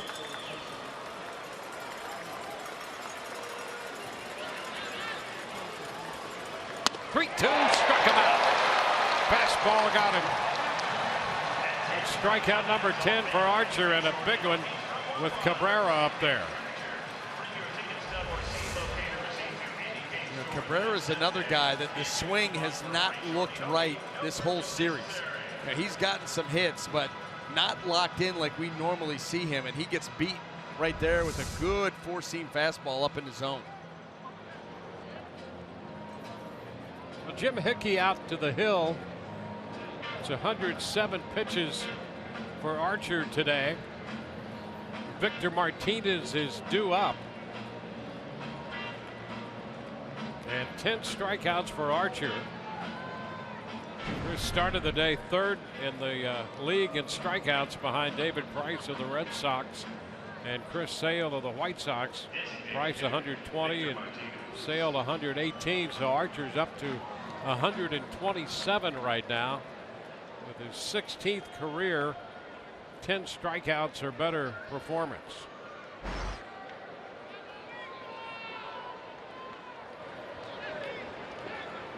Now Victor Martinez.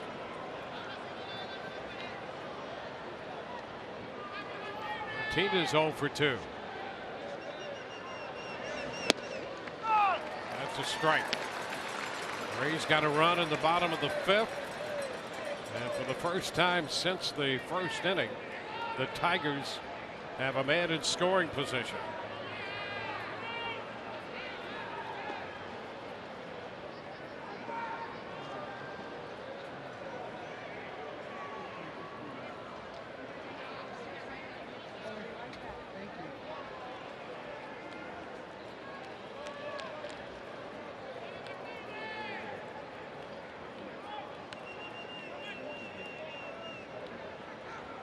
Iglesias widening that lead a little bit, a turn back by Chris Archer.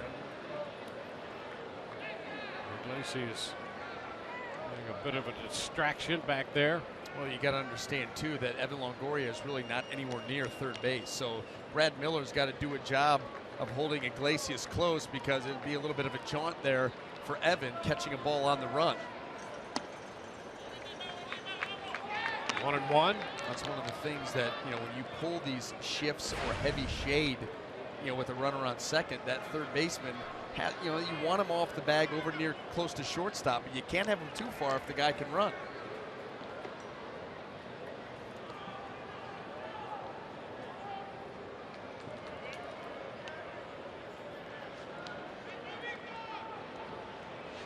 One pitch. Ground ball right side fair. Morrison has it. Iglesias will go to third. Logan makes the play unassisted. 2 gone here in the 6th. And the Tigers advance their runner all the way to third base.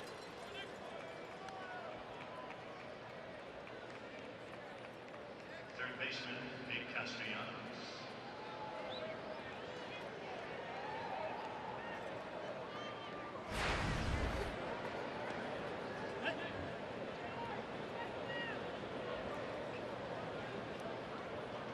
And Nick Castellanos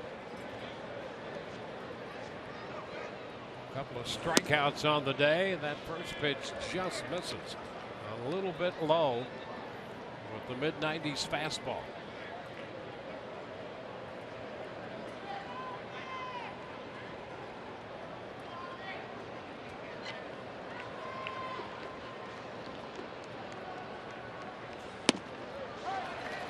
One and one.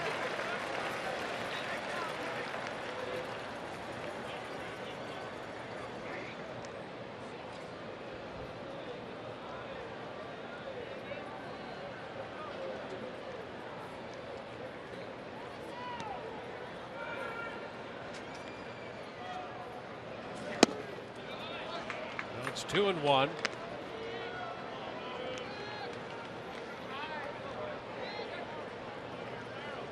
Castellanos 14 home runs, 43 runs batted in.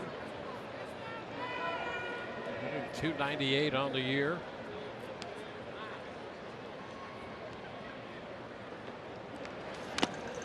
Getting a little piece of that one foul.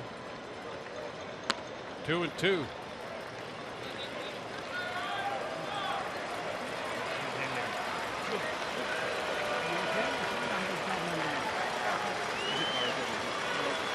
Upton on deck. A 2-2 count on Castellanos.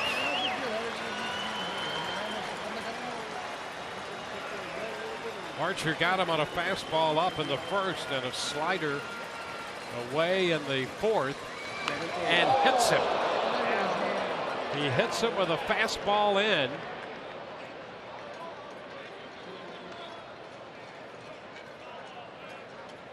And the Tigers will take a look at his hand.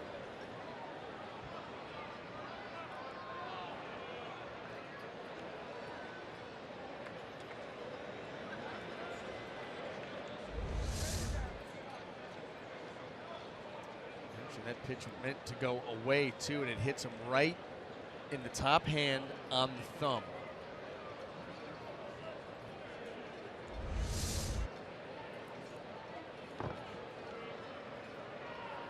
So got him on his right hand. You could see him too, that camera shot of him wiggling that thumb. That's what took the brunt of that baseball. You're talking mid-90s fastball. There's not much protection there either. Well, that's going to be it for Archer. So the Rays make a pitching change. Chris Archer departs, 2 outs into the 6th.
Chris Archer, after loading the bases in the first inning with nobody out, he gets 3 straight strikeouts and then would just continue to strike out Tiger hitters from then on. I mean, getting some awkward swings. He had a very good lively fastball today, maybe the best velocity that we've seen all season long. And about the only thing that you could nitpick here in this outing from Chris Archer was only able to get 5 2/3 because the pitch count got run up there pretty high at 115. So he's gone after 5 2/3 in favor of Matt Andriese, who inherits Castellanos at first and Iglesias at third. Justin Upton will be the hitter. Iglesias opened this game with the infield hit. Now at third after Castellanos hit by a pitch, adding another runner. And here's Upton.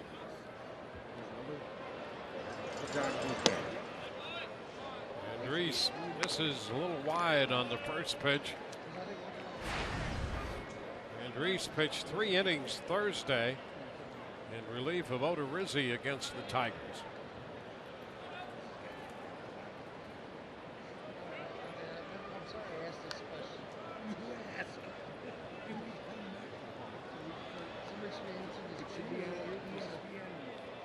Upton's hit came in the 4th on an Archer slider.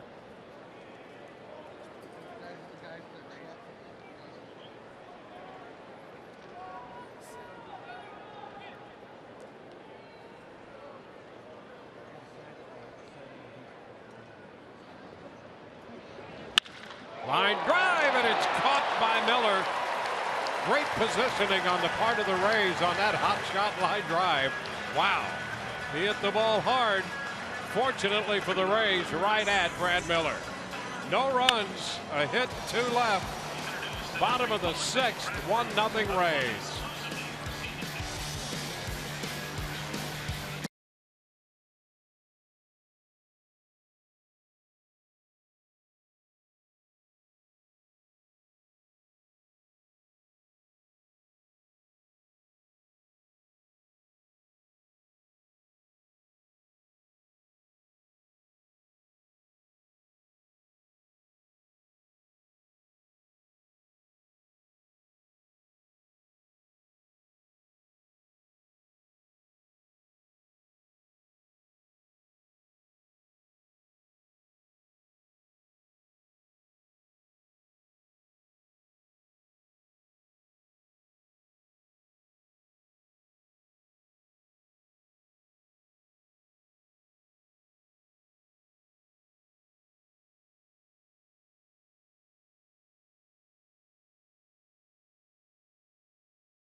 Bryce Harper, Mike Trout, and all of baseball's superstars come together for the primetime event to light up the summer. The MLB All-Star Game from San Diego, July 12th, only on Fox. In the bottom of the 6th, the Rays carry a 1-0 lead over the Detroit Tigers. Evan Longoria taking the first pitch inside.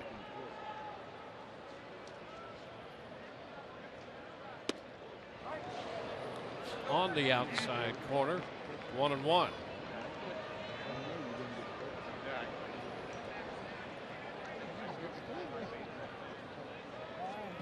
Evan is lined to right, grounded out to third. Ground ball, great stop by Iglesias. Throw to first. Wow. Oh, what a play by the Detroit shortstop. Jose Iglesias made a great stop and an accurate throw to get Longoria. Watch how quickly he gets to his feet and how quickly the ball leaves his hand. I mean, here, and it's gone.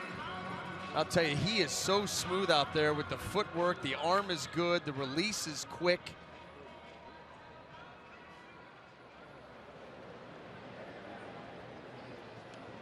No waste of any time.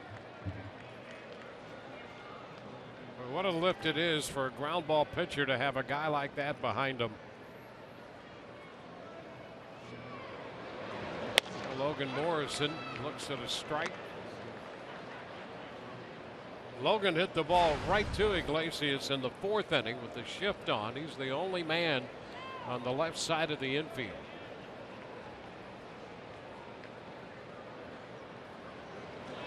And a bunt, a good one. Morrison bunts his way on against that shift. Well, that's one way to counteract it.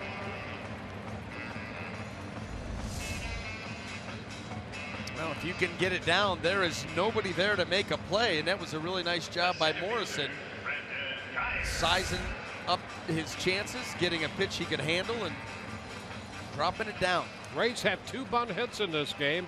Brandon Geyer, who's about to step in now, bunted his way on in the 2nd. Rays had 1 bunt hit, the one put down by Desmond Jennings all year, and now 2 today. Does Forsythe count? That's a special category of swinging bunts. Not easy to do. Pitch inside now to Brandon Geyer. Geyer walked his last time up, so he's been on twice.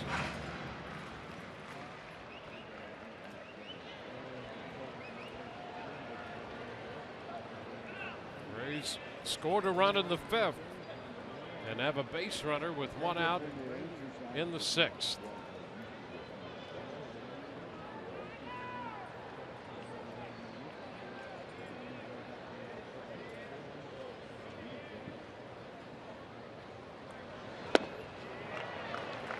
One. Belfry had him out in front.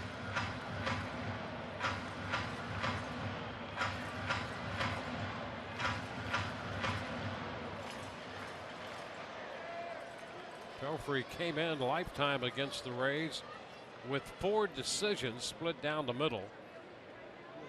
Rays facing him for the first time this year. Morrison back in at first, and Cabrera putting a couple extra tags on him.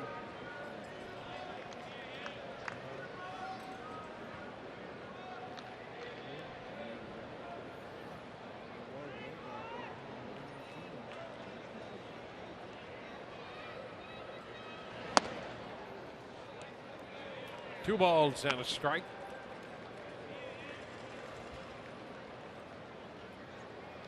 Blue Jays have a 5-0 lead at the end of 5 at home over the Indians.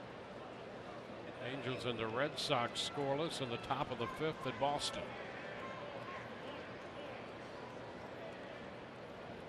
Here it's 1-0 Rays.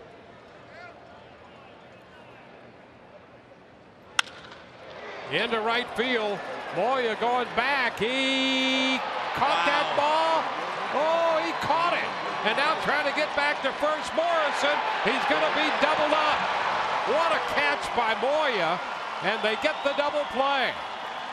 Rays thinking no way that he could catch that ball, and he did.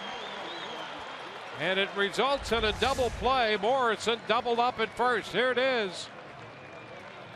You don't blame Logan Morrison. I didn't think he had a chance to get there either, but that was as good as it gets. And now you got to get up and make the throw, and that's exactly what he did. What a defensive play in right field. The double play ends the inning.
of the 6th inning made by Steven Moya.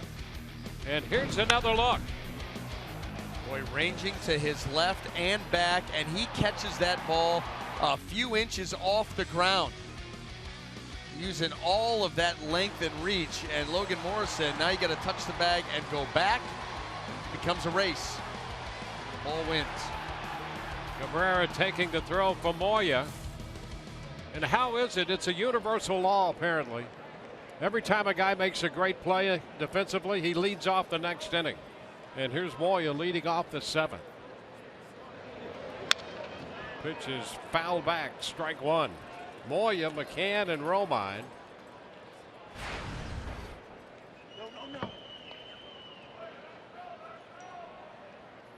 Moya 0 for 2 in this game, but boy, what a catch. That ball goes into the corner. Morrison had a chance to score. 0-2 now. Matt Andriese out there in relief of Archer.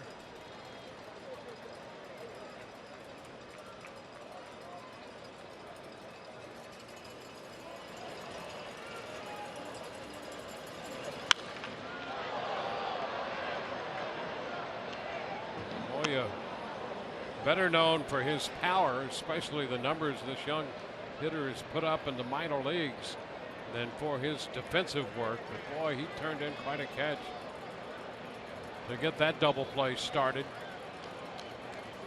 0-2 the count.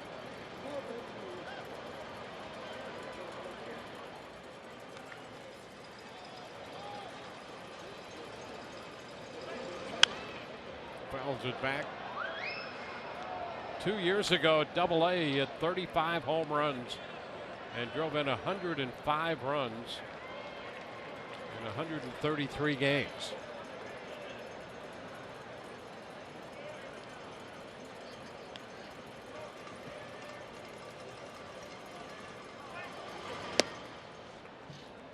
A ball, 2 strikes.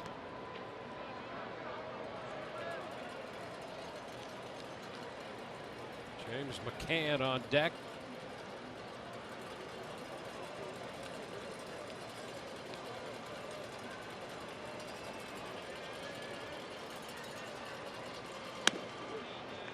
Up and away, 2-2.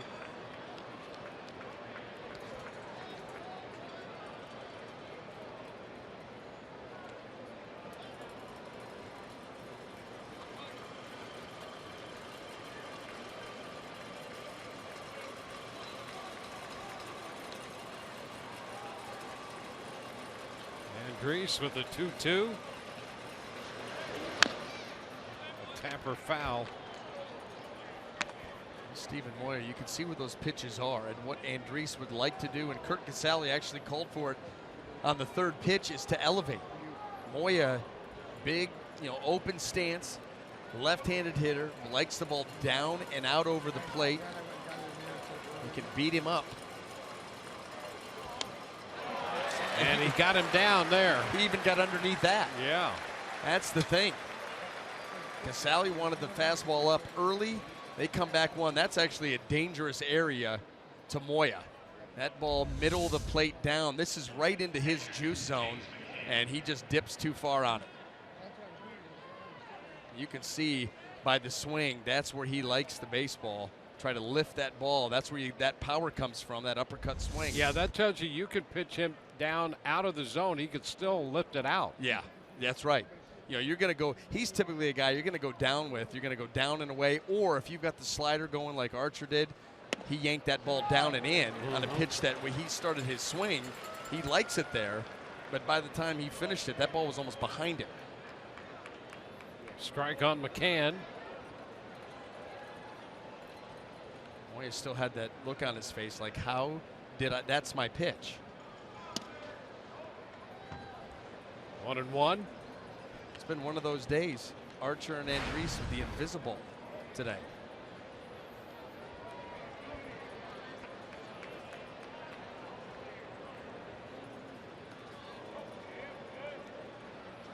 We're in the top of the 7th. Rays got a run in the 5th. That's the only one of the game. Fly ball deep down the right side, but it's going to be foul. And out of play. It's 1-2. And an extraordinary effort to retrieve that one. A little stick-to-itiveness there. I think they're going to be a fan, though. Look at, here's the deal. Oh, on top of seats, too. That can't feel good. Oh, yes. Yes. Another foul ball back and out of play. He's being approached right now by an usher in the yellow shirt. And they're getting booed. He's getting booed.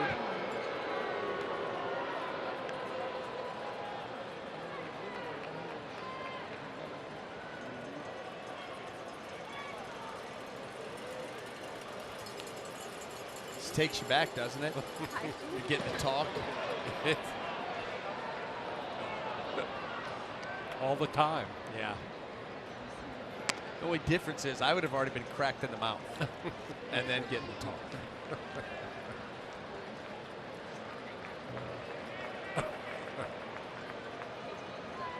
Well, he's persistent. Oh, they're taking him out. Look at that. Look at that. Unbelievable. Fly ball to right. Here's Souza Jr. making the catch on that one. And I like the hearty boos going around. Yeah. Look at that. We've got files and dossiers.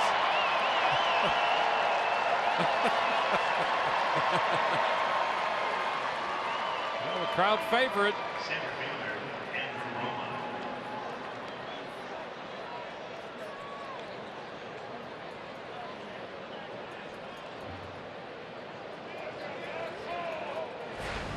Well, he's kept the baseball so far. Maybe that was part of the negotiation. Like, Yeah. look, I'll go, but I'm keeping this ball. Yeah. Romine takes the pitch wide.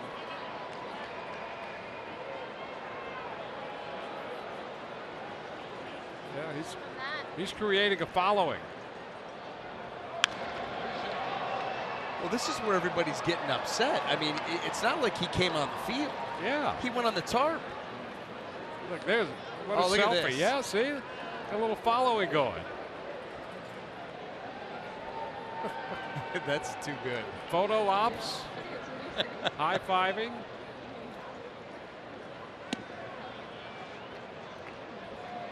Two balls and a strike.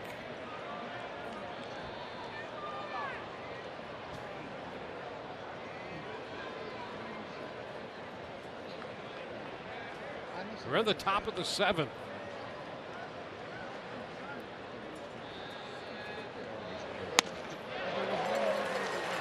Two and two.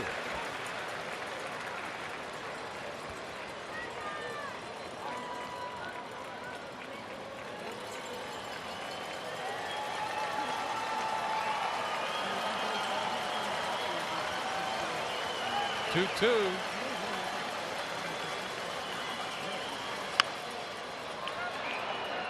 It's out of play.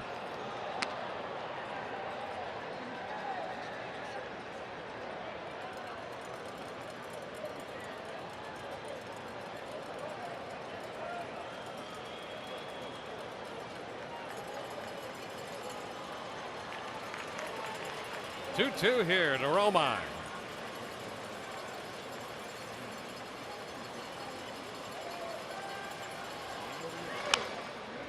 Pops it foul again. Well, the Tigers loaded the bases way back in the first with nobody out. Archer struck out the side. Then in the sixth, the leadoff base hit by Iglesias. He was wild pitched to second.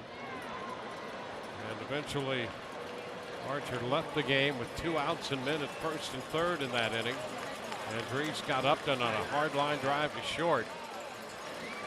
And a cut and a miss. Romine out on strikes. 1, 2, 3. Go the Tigers in the top of the seventh inning. A dozen strikeouts for Rays pitching.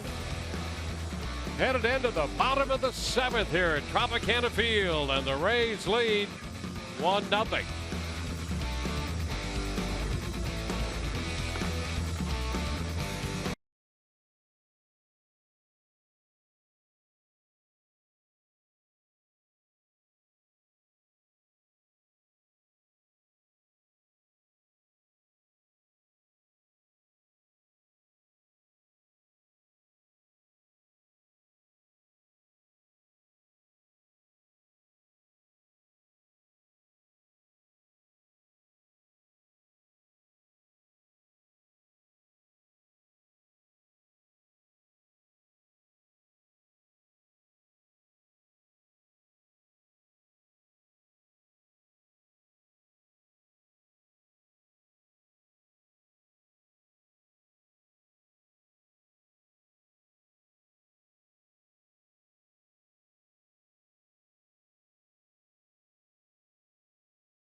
1-0 ball game. The Rays picked up their run in the 5th inning on a 1-out single by Nick Franklin and a double by Curt Casali into the right field corner. Pelfrey and Archer, the starting pitchers. Pelfrey still out there for Detroit. Archer with a 10 strikeout performance in 5 2/3. Andriese on in relief of Archer, and Pelfrey through 6 has given the Rays 5 hits and a run.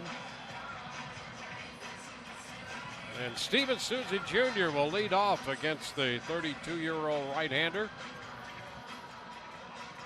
Then Corey Dickerson and Nick Franklin.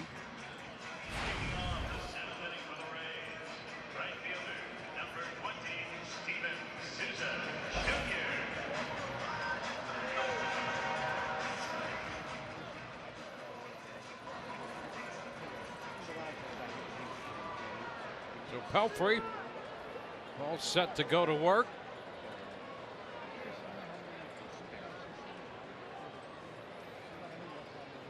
Twice he has registered a strikeout against Souza Jr. Looking each time.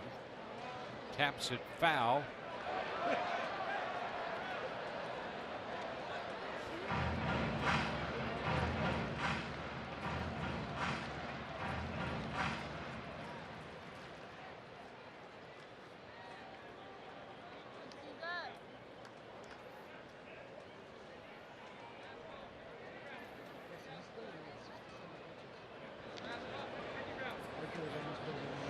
Swing and a miss, 0-2.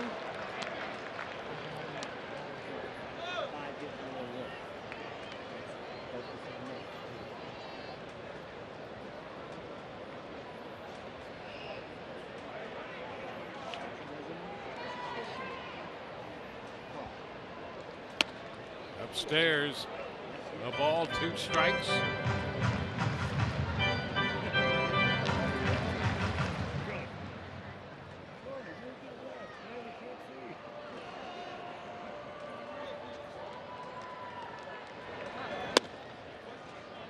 Two and 2.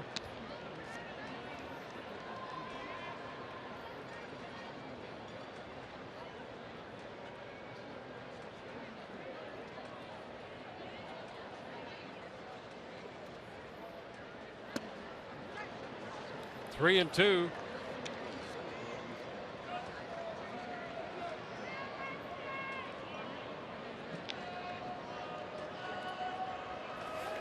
Three balls, 2 strikes to Souza Jr. Chopper to short. Iglesias up and out with that one. And one away in the 7th. Tell you what, Pelfrey has kept his infielders busy here this afternoon. He's thrown the ball extremely well. I mean, really, you know, we came in, Dwayne, I know you and I were talking about his numbers in different important categories. Yeah, a lot of hits per inning. Boy, oh boy. I mean, you know, the league average against him was 337. Then you start to look, you know, leading off innings, almost a 400 on base. Closing innings out, over 425 with 2 outs in an inning on base percent. All these numbers, just terrible, you know, outliers. Not really outliers. They're pretty consistent with Pelfrey. But you've not seen that here today. He's been so good with that sinker down in the zone. Well, take a look at this. Yeah. And the flyouts of the weaker variety. A lot of ground balls, handful of strikeouts, pretty standard breakout, usually giving up a lot more hits and a lot more runs, but he's kept the Rays in check. On the flip side, Rays pitching has been just a little bit better.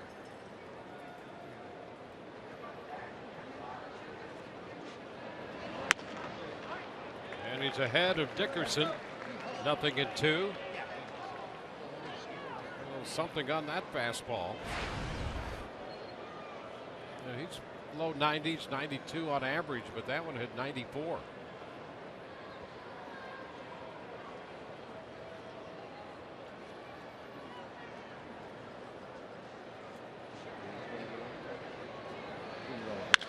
High shot the opposite way. Well tagged. Upton looking up. And that ball is off the top of the wall. It's going to be a double for Dickerson. He just missed hitting that one out by perhaps a foot. Dickerson, a long double into left field. Boy, that late movement on the pitch may have saved Pelfrey. That ball not quite on the barrel, on the meat. Corey Dickerson, so much power. Got that one high up, and let's see how close. I mean inches. Yep. Inches. Maybe 6 inches. So there's a scoring opportunity now for Nick Franklin.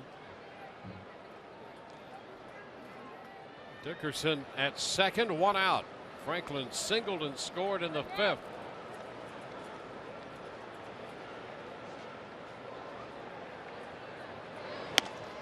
He swings through the fastball. That one up.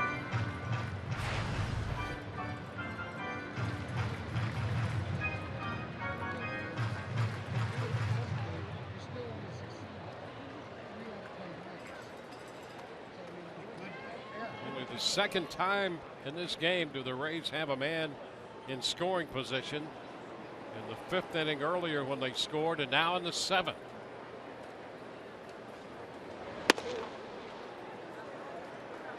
One and one.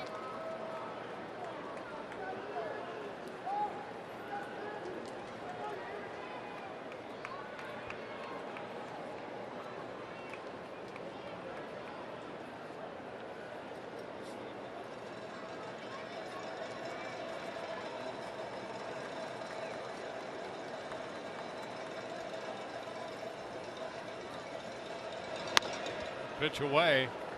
2 and 1.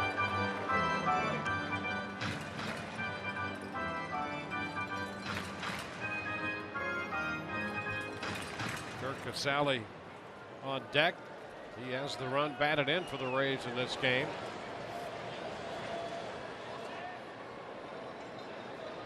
Two and one now.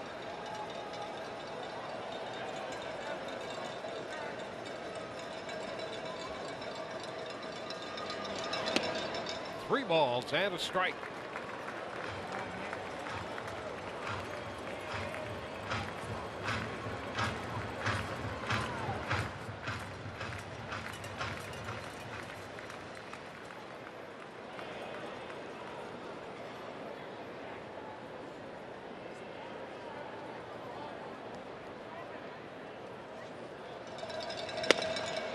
And there's ball 4. That pitch stayed in. Franklin draws the walk.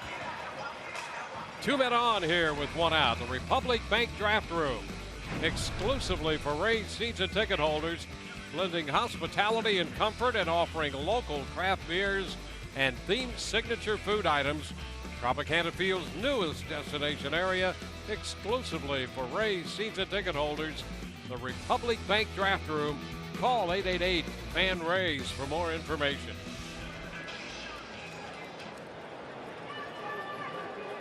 Well, Kirk Casale due up, and the Tigers have a conference going on the mound.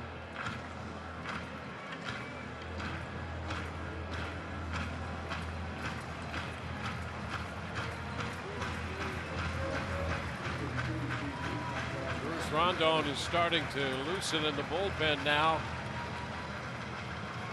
for the Tigers, and after that conference with McCann, they're going to talk it over again. Giving Rondon a little bit more time here to get ready, get up and get going. Him of the strikeout type of stuff. One thing that Pelfrey brings, and we've already documented that, is the ground ball. A ton of ground balls today, and even with the walk to Franklin, he gets a well-placed ground ball here. He could get out of this inning with a double play.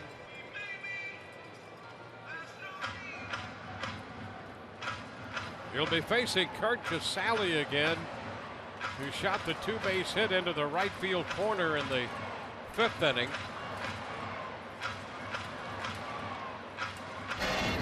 So look at that extra base hit by Casale.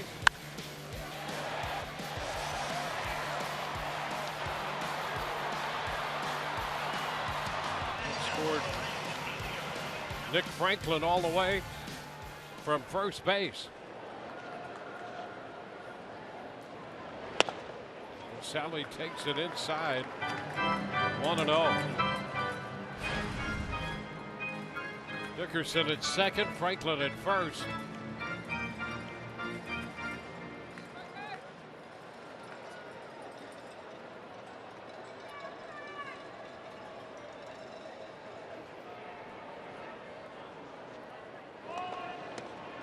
And again to Casale.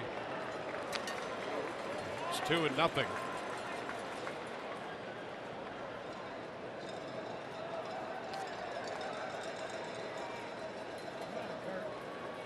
Pelfrey behind 3 of the 4 hitters he's faced here in the 7th inning, and that's a little different than how he's been all day. Yeah, he's starting to get a little bit wobbly here with the command, because you're right, he's been pounding the zone.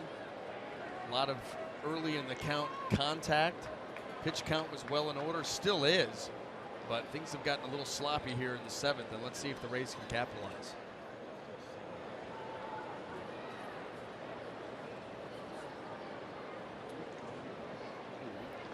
Two balls, no strikes.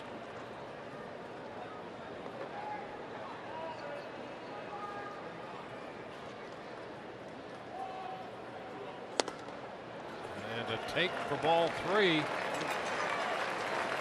Just on the other side of the plate that time. Yeah, he just cannot find the plate right now. Doesn't want to make a mistake out over the plate with any elevation. Finding himself consistently in bad counts.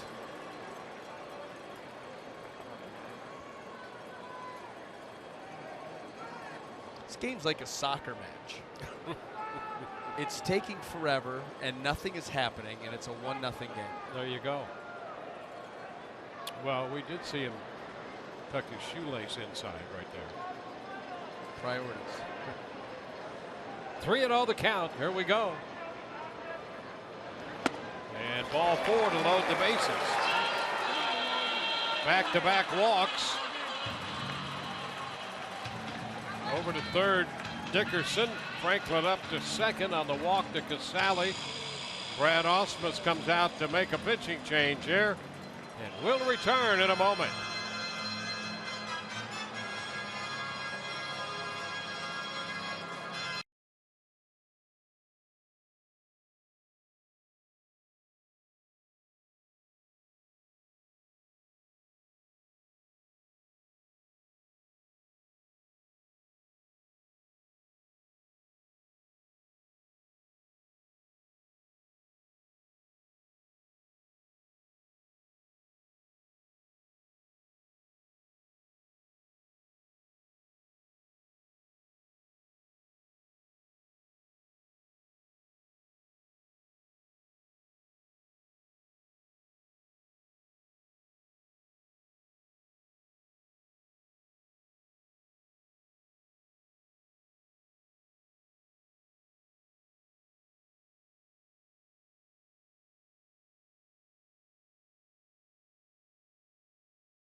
With the bases loaded, and this is your last opportunity to bid on a hitting lesson with Logan. Logan, for an hour, will teach kids ages 10 through 18.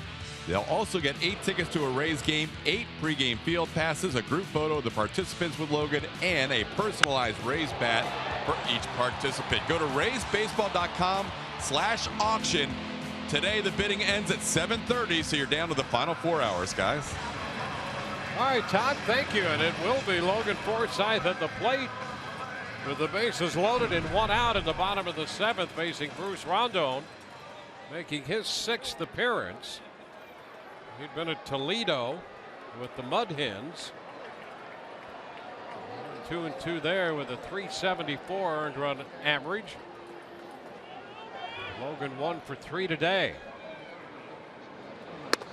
First pitch is up and away, a ball, no strikes.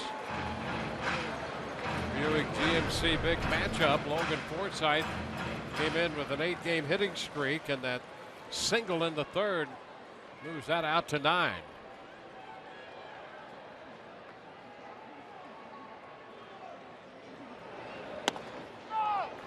Rondon throws a strike. 1-1. Little slider, short little thing. 84, 85 miles an hour. We saw the fastball, first pitch fastball at 97. And so that's why Brad Ausmus goes to him in this situation. You need that plus stuff. You're looking for the chance at a strikeout. It's fouled back. 1-2, another slider. Rondon with a good arm, but his success has been spotty. Tigers sent him home early a year ago. Yeah, how often do you see that? Just go home.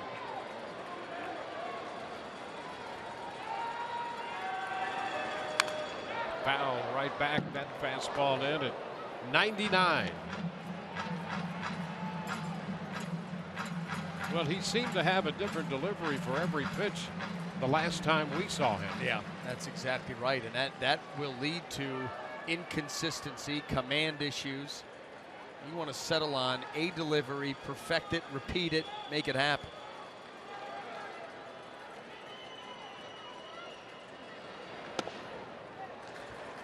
Two and two.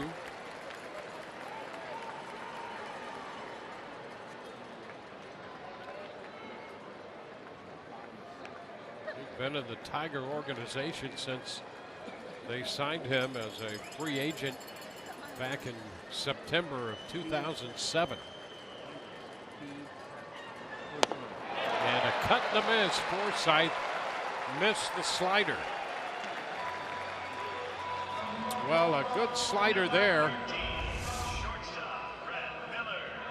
Look at knees in the zone, and as Logan starts the swing, it starts to bottom out. That is a wipeout slider. He throws it hard, and you've got to react to that pitch quickly because of the velocity on the fastball. We've seen it 97 to 99. Tough pitch. Here's Brad Miller. Miller 0 for 3, a couple of ground ball outs. Caught looking on strikes in the first inning. He swings and sends a high fly ball left center. Upton making the call. And the Rays load the bases but leave them that way. We're headed into the 8th, 1-0 Tampa Bay.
We'll be with you tomorrow on the 4th of July.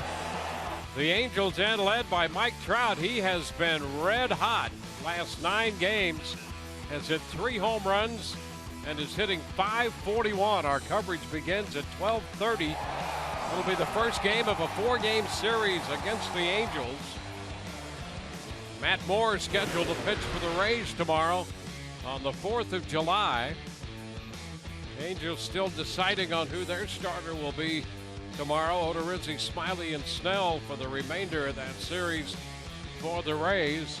Tim Lincecum will pitch on Tuesday. Weaver and Santiago to follow for the Angels. Tomorrow, 12:30 airtime. Opening game of that series on the 4th of July.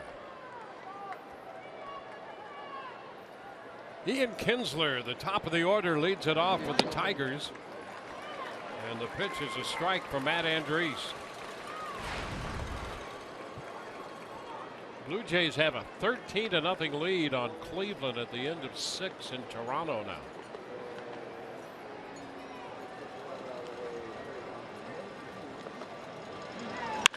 Hot shot, liner up the left field line toward the corner. Franklin will have to dig it out, throw back to second. Nicely done by Franklin out of the corner, but it's a double anyway by Kinsler. His 17th double of the year. You know, really the first pitch that they've given Ian Kinsler that's been out over the plate. They've been pitching him away, pounding him away, and you see as Casali reaches back towards the middle of the plate, typically bad things happen. And right there, he hit that ball hard into the corner, but you're right, the effort by Franklin to make a play. Good job by him, but the Tigers are threatening. Jose Iglesias. A couple of base hits for the Detroit shortstop. He's 2 for 3. It stays inside. 1-0.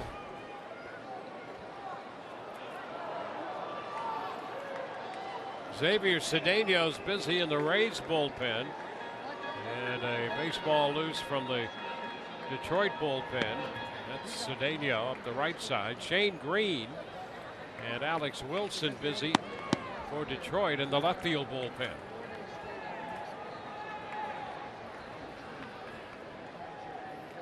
A 1-0 count on the Tigers shortstop.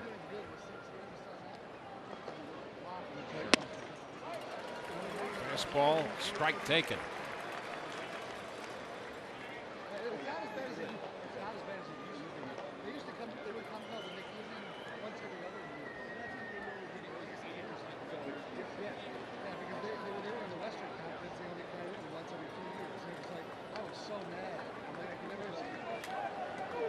Tigers had men at first and third in the 6th inning, left them on. Left the bases loaded in the first. They left 6 on overall.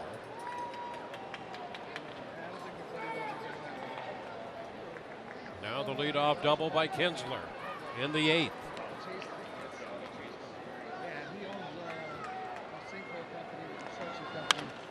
It's fouled into the seats. 1-2.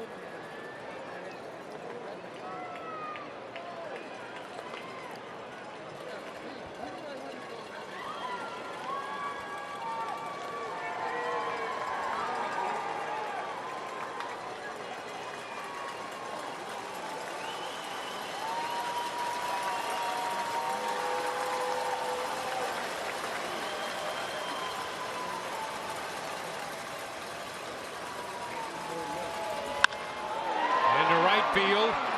Souza Jr. makes the catch. Tag at second. Kinsler starts to go to third and stops. Souza found himself in a good throwing position when he made that catch.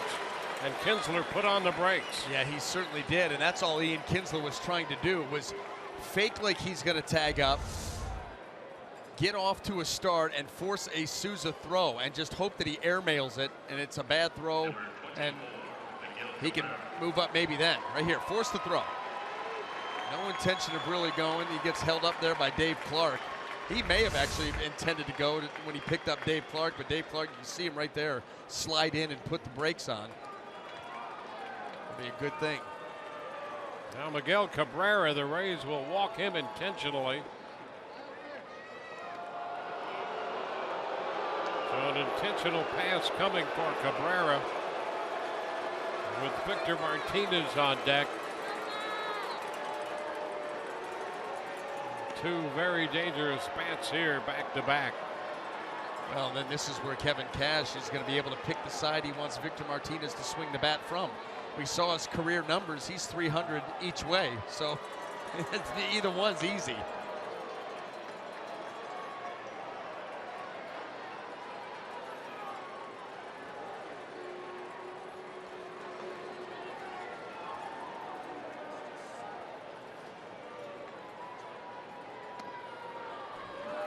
So there's the intentional walk.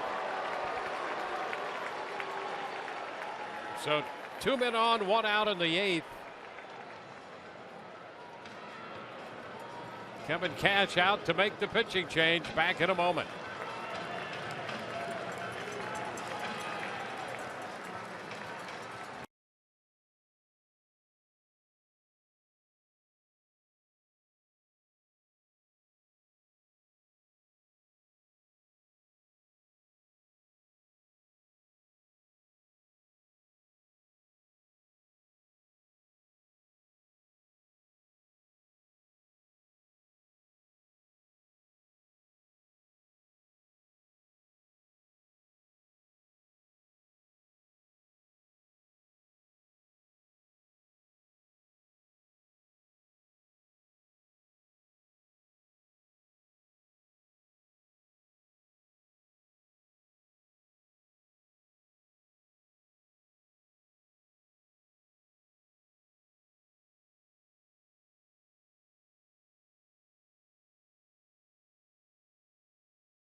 Top of the 8th. Here's what's coming up tomorrow on Rays Live. The pregame show is presented by your Gulf Coast Honda dealers.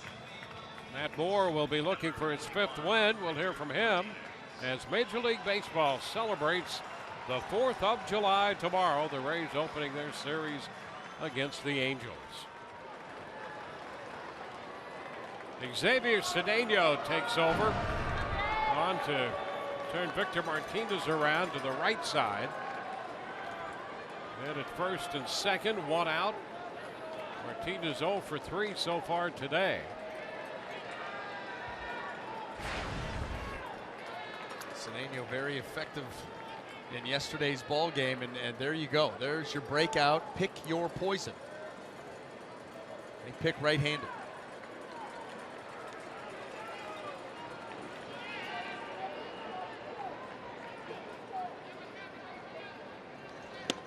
Martinez takes a strike. Inning in 2/3 for Andres. He leaves with 2 men on. He entered the game with 2 men on and got the last out in the 6th. Cedeno in, 2 men on, 1 out in the 8th. Ground ball right side. Morrison will go to second out there. Back to first. No double play. Man trying to score. The throw skips by Casale. Kinsler aggressively around third and scores to tie this game. Cabrera forced at second. Cedeno covering first, trying to get the double play. And Kinsler scores. Now Morrison to Forsythe. And you've got to make the turn here.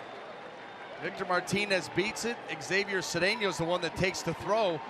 And the spin right there. And Ian Kinsler, aggressive, savvy, 11th season in the big leagues. And he's going for it. And he gets it done. Boy, oh boy. Great job of base running there by the Tigers' leadoff hitter. And how about the hustle of Victor Martinez? I know the ball wasn't hit hard, but we've seen him taking it easy down the line to first base on the bulky legs, and he hustled and beat that out. Yeah, there's a guy, a couple of surgeries on his left knee last year. Back playing and beat the play at first. So it's tied 1-1. Strike to Castellanos.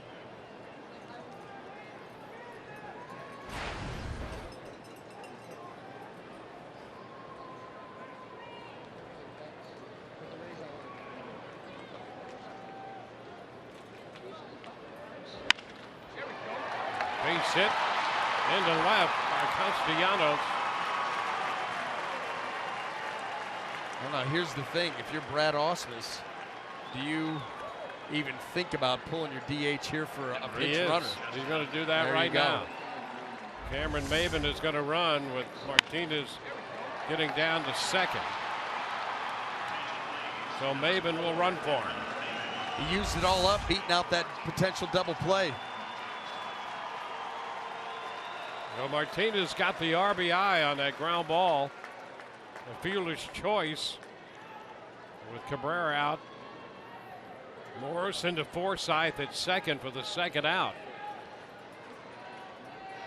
Now Maybin is running at second. Castellanos at first, and Justin Upton is the hitter.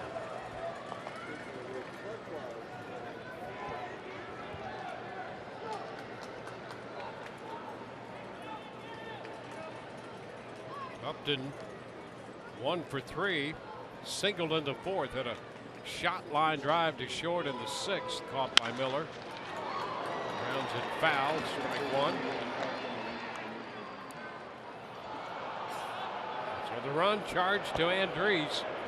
Danny Farquhar up in the bullpen now.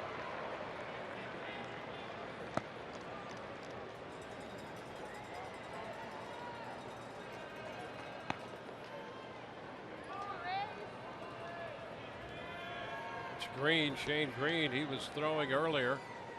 Wilson had been up earlier with him. He's not up any longer.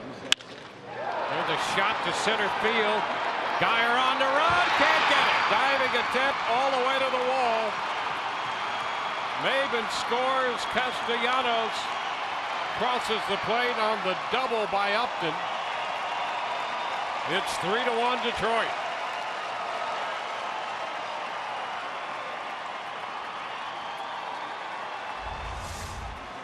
This ball shot off the bat.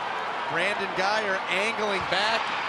A little dive there at the end. That ball gets over top of him. Just hit too hard. And Brandon could not get there in time. Boy, that was close. That was close. And then it ends up down into the corner and right into that little angle out there in left center. And here comes two more Tiger runners. There's some interesting decisions here in this inning. You know, first of all, you put the leading run, Miguel Cabrera, the go-ahead run on. You put him on, and then you pick Victor Martinez to hit right-handed. He's able to beat out that double play, but then he's got to stay in there for Castellanos and for Upton, two right-handed hitters, and they were on him. Now Aviles comes to the plate to hit for Moya, and Cass comes out of the dugout. He has Farquhar down in the bullpen.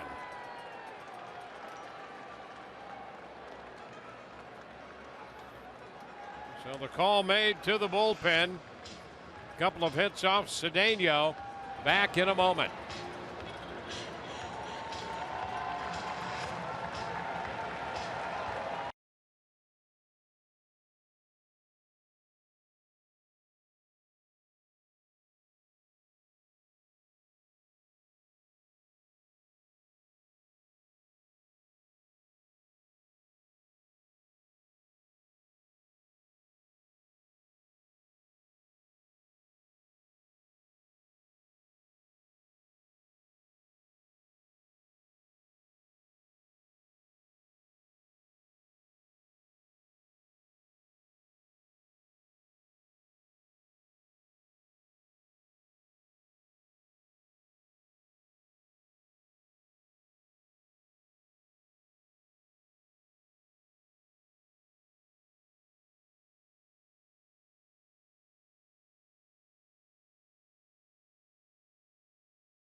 On Fox Sports Sun, brought to you by Dodge. Visit Dodge.com today. By Nissan. Choose Nissan for great offers on our most exciting lineup ever. And by your Gulf Coast Honda dealers.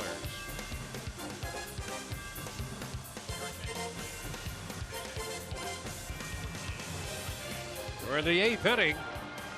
Detroit breaking through. And Danny Farquhar is on, the 4th pitcher of the day for the Rays. 3rd pitcher of the inning, making his 11th appearance, with Detroit leading 3-1. And here's Aviles, who is pinch hitting for Moya. Looking at a strike, breaking ball. Upton is the runner at second. He's double driving in 2. Foul straight back. 0-2. Did the radio crew make the play, Dwayne? That's the question, because that's where it went. Yeah, I'm not sure. I have not heard anything. It's absolutely silent over there now. So we're not quite sure what's going on. I heard a squeal. It's a ball and 2 strikes.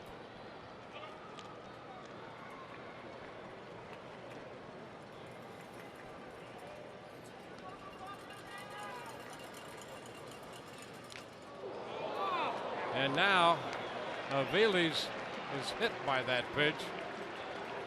A 1-2 pitch coming in on him and hitting him. Number 34, James McCann.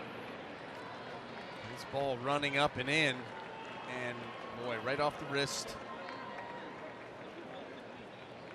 Kevin Cash. It's been a tough run here for the Rays and their manager.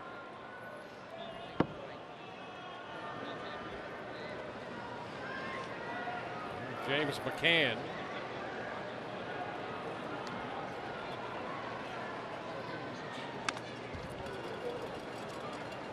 Pitch is foul back for a strike.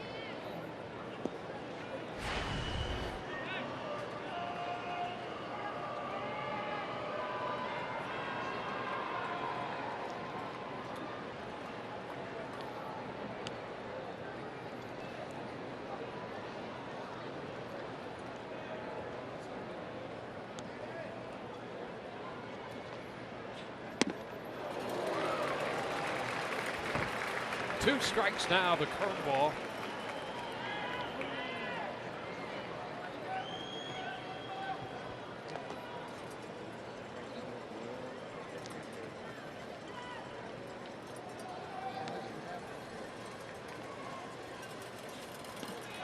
Cut and a miss. So the breaking ball gets McCann. 8 men come to the plate. Justin Upton's double, the big blow of the inning. And Detroit takes a 3-1 lead, moving into the bottom of the 8th.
Coming in to hit in the bottom of the 8th. Coming up on Rays Live, the postgame presented by Checkers. We'll hear from the Rays manager, Kevin Cash, and further interviews from the clubhouse. The Rays will have Evan Longoria to open the bottom of the 8th. Shane Green, the new pitcher. Right-hander's pitch. Evan looks at a strike. Evan 0 for 3 today. Rays now down by a couple.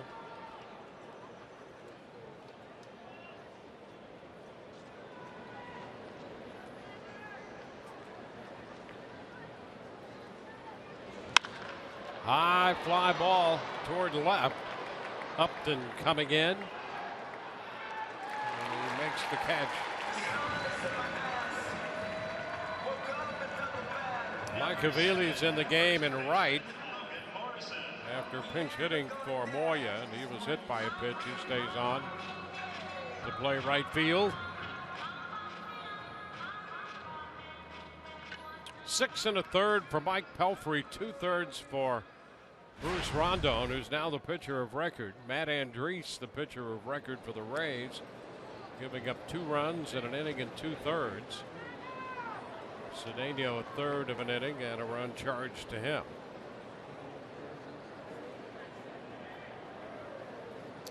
Here's Logan Morrison.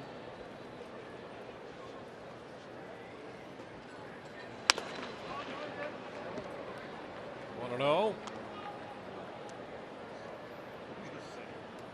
Toronto batting in the bottom of the 8th, leading Cleveland 13-1. Boston has a 7-2 lead over the Angels at Fenway in the top of the 6th.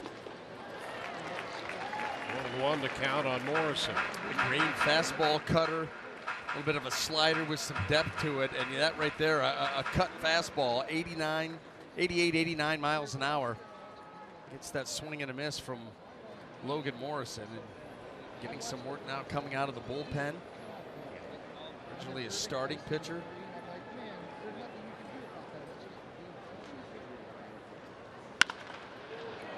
Logan, who had bunted his way on against the shift in the 6th inning, down in the count now, a ball, 2 strikes. You know, when you're picking your spots to do that, you think about the kind of pitcher Pelfrey is. You know you're going to see the sinker. It's going to be moving away from you, an easier pitch to lay down for a left-handed hitter. And so you pick your spots. If a pitcher's stuff matches up, team needs base runners, you go ahead and do it. Shane Green, different story here because of that. Cut and a miss. Out on strikes. And that's a hard cutter right there. 80.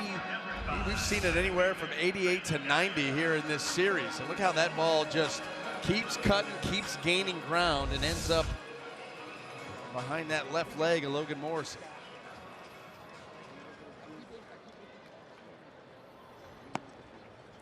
Now the lefty, Justin Wilson, is up in the bullpen.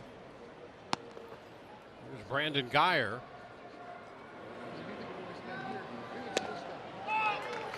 Pitch is in there for a strike. Guyer has a bunt single and a walk, and then made a bid for a double, at least an extra base hit toward the right field corner back in the 6th when Moya made that great catch and turned it into a double play. And think about that.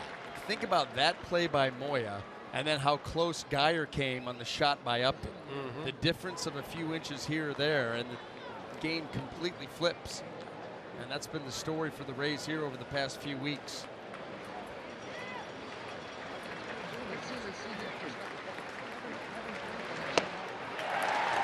Out on strikes. A 1-2-3-8. We're headed into the 9th. 3-1.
and Jason Whitlock do.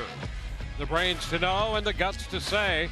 Catch Colin and Jason on FS1's new daily sports talk show, Speak for Yourself. Weeknights at 6 p.m. Eastern.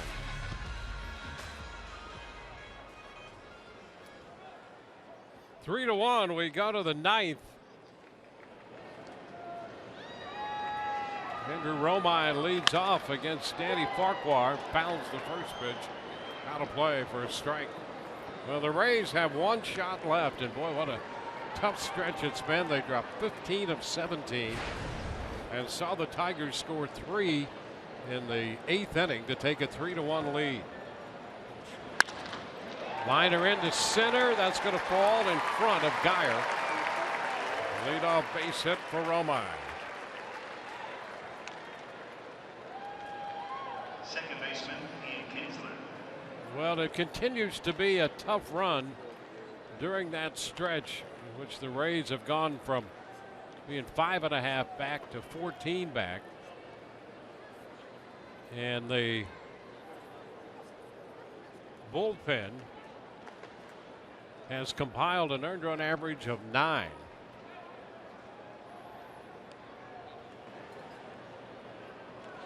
Been charged with all 3 runs, and now a long blast by Kinsler, and boy, that one is out of here. It hit the ring up there. And a shot by Kinsler to make it 5-1. And the bullpen continues the struggles. Home run number 200 for Kinsler, his 16th of the year. Boy, with Ian Kinsler's swing path, he hits some just monstrous shots. I mean, way up there. That ball hit that ring and it hit it hard. And Ian Kinsler, I mean, how about that? 16th home run on the season, 52nd run batted in as a leadoff hitter, batting average approaching 300. And we've seen him play some pretty good defense in this series, too. Strike 2 to Iglesias. Towering shots. So Kinsler hit the C ring on that one. A 2-run blast.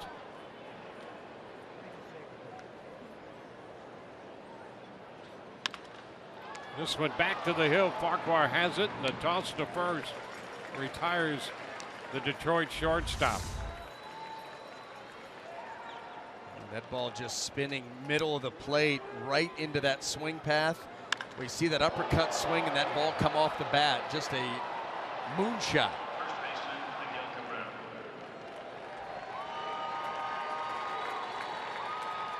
Miguel Cabrera. Miguel Cabrera. Cabrera takes the ball.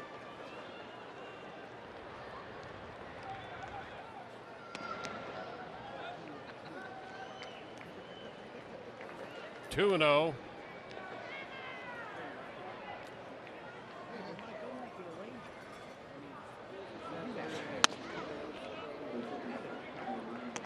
Now 3-0.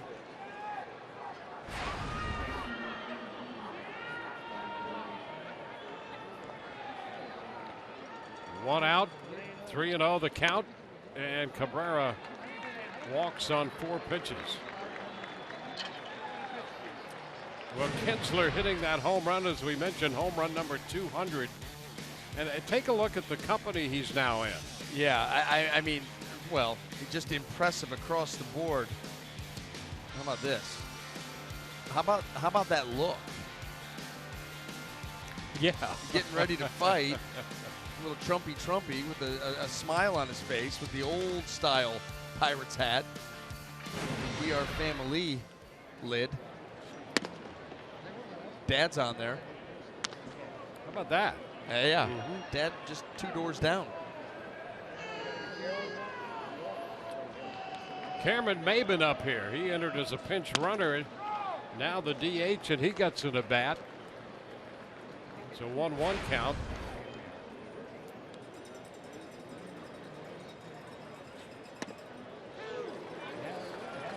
2.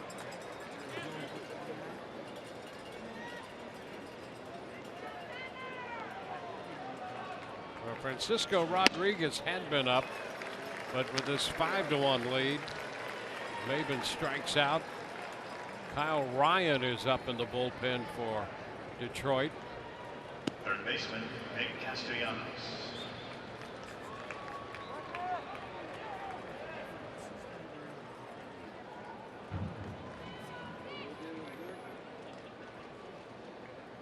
Here's Castellanos.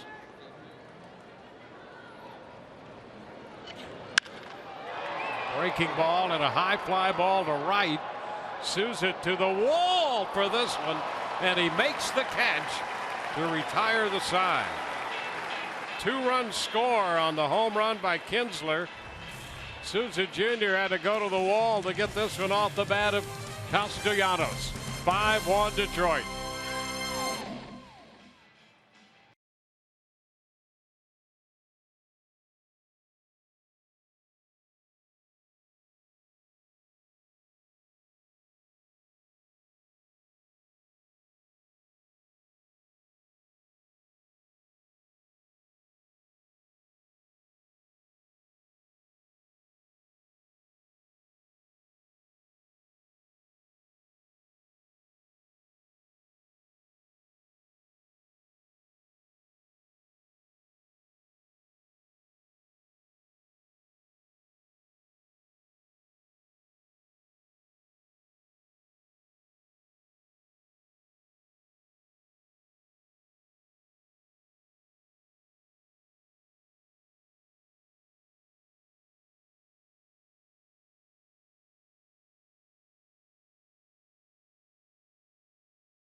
On to the bottom of the 9th inning. Ian Kinsler's 16th home run of the year has widened the Detroit lead from 2 to 4. A 5-1 game in the bottom of the 9th. Kyle Ryan, the left-hander, comes in with the Rays sending Steven Souza Jr. to the plate to lead it off.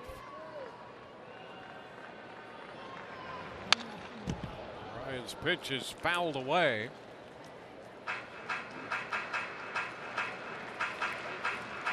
Kyle Ryan going to give you that look of, you're talking about throwing across your body, a little crossfire action here. Step out, get around it, sweep the breaking ball.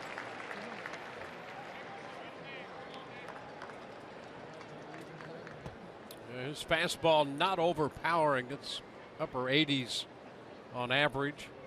And you start to think about what he brings to the table. It starts with that delivery and deception. Obviously going to be tough for left-handers. Looks like he's stepping behind you and then throwing that ball. Right-handers get a little easier and better look at him. And for the Rays right now, it's get base runners. Force Francisco Rodriguez to get up and try to get him into this game and see what happens. Well, he's playing a little leisurely toss out there right now. High fly ball to center field. Romine is going to have room, though, on the track, making the catch. Long fly to center, one away, and there is Rodriguez. This is one of those occasions where you want to see him in the game. You know, a lot of times the opposing closer, you don't want to see him. Today, you do. You need to if you want to be able to come back and have a chance in this game.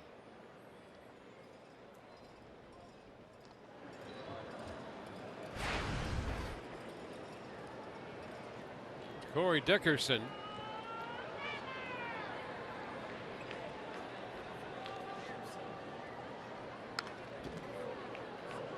Dickerson fouls it back.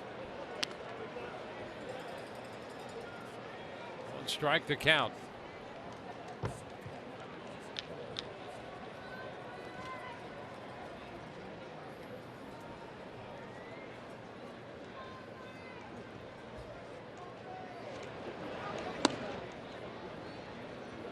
One and one.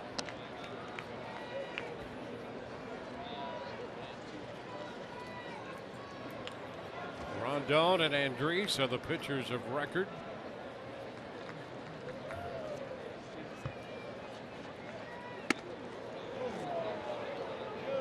Two and one.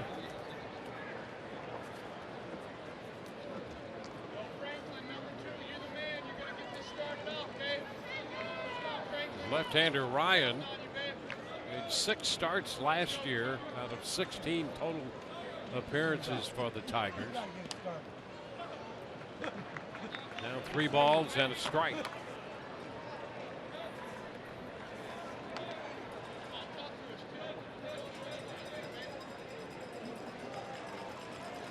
His run came in the 5th when Casale doubled home Franklin. They left the bases loaded in the 7th. Way upstairs, Dickerson draws the walk. So the Rays get a base runner. Nick Franklin will be the hitter.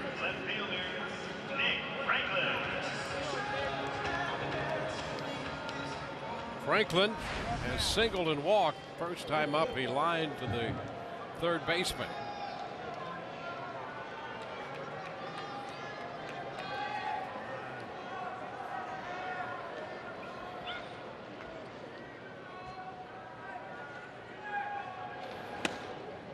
Pitch is a ball. 1 ball, no strikes.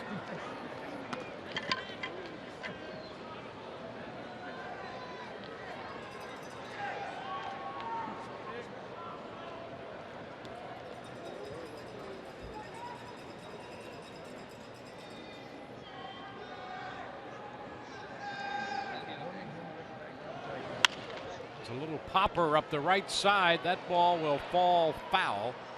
Out of the reach of Cabrera. The count is 1-1. It ran across an item in one of the Sunday columns today. The Rays find themselves down 5-1. In case you're wondering, teams trailing by at least 4 runs heading into the 9th inning this year are 3 and 452.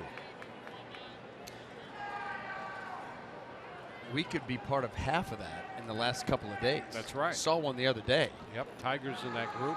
Yeah. Rays hoping. Turn the table. Yeah. 1 and 2. Well, they need some base runners, as you mentioned. Well, and I think if they get one more, Rodriguez coming in the game for sure. So Nick Franklin battling to become that second base runner right here.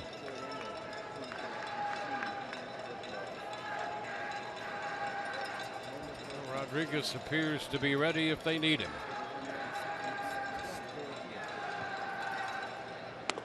And a cut and a miss. Franklin out on strikes.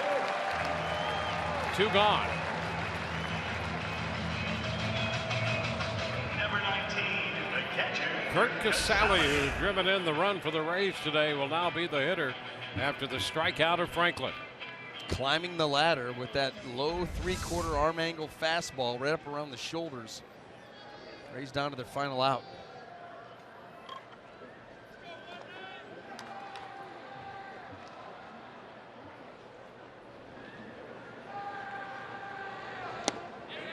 That's a strike.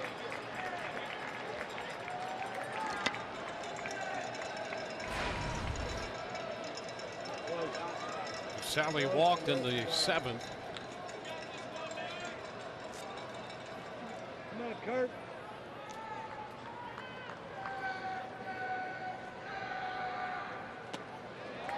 Oh, 2.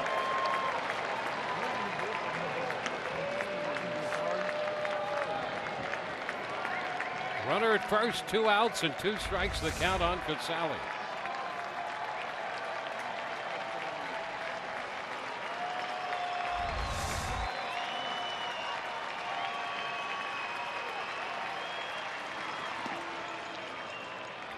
Now a ball, 2 strikes. Rays were swept by Baltimore in a 4-game series, and an out away from being swept again by the Tigers in a 4-game series. Toronto has beaten Cleveland today 17-1. Chris Jimenez pitched the last 2 innings of that game for Cleveland. Russell Martin had 5 runs batted in. Here it's 5-1 Detroit.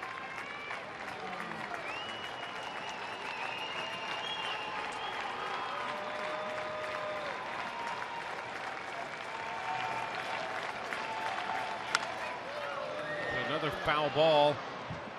That one in the first row down there, and the youngster has a souvenir.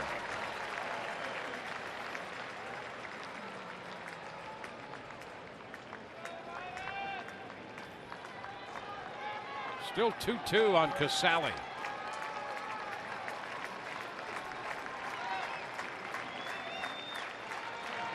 And a cut and a miss. It's all over. And the Tigers sweep the Rays.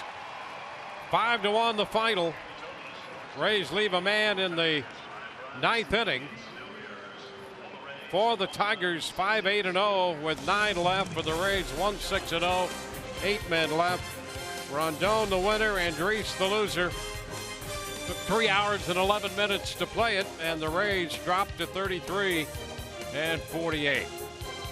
For Brian Anderson, Todd Callis, and the rest of our crew, Dwayne Stats, hope you've enjoyed the telecast, if not the outcome. Angels in town tomorrow. We'll be with you at 12:30. Rays Live, the postgame presented by Checkers, is next.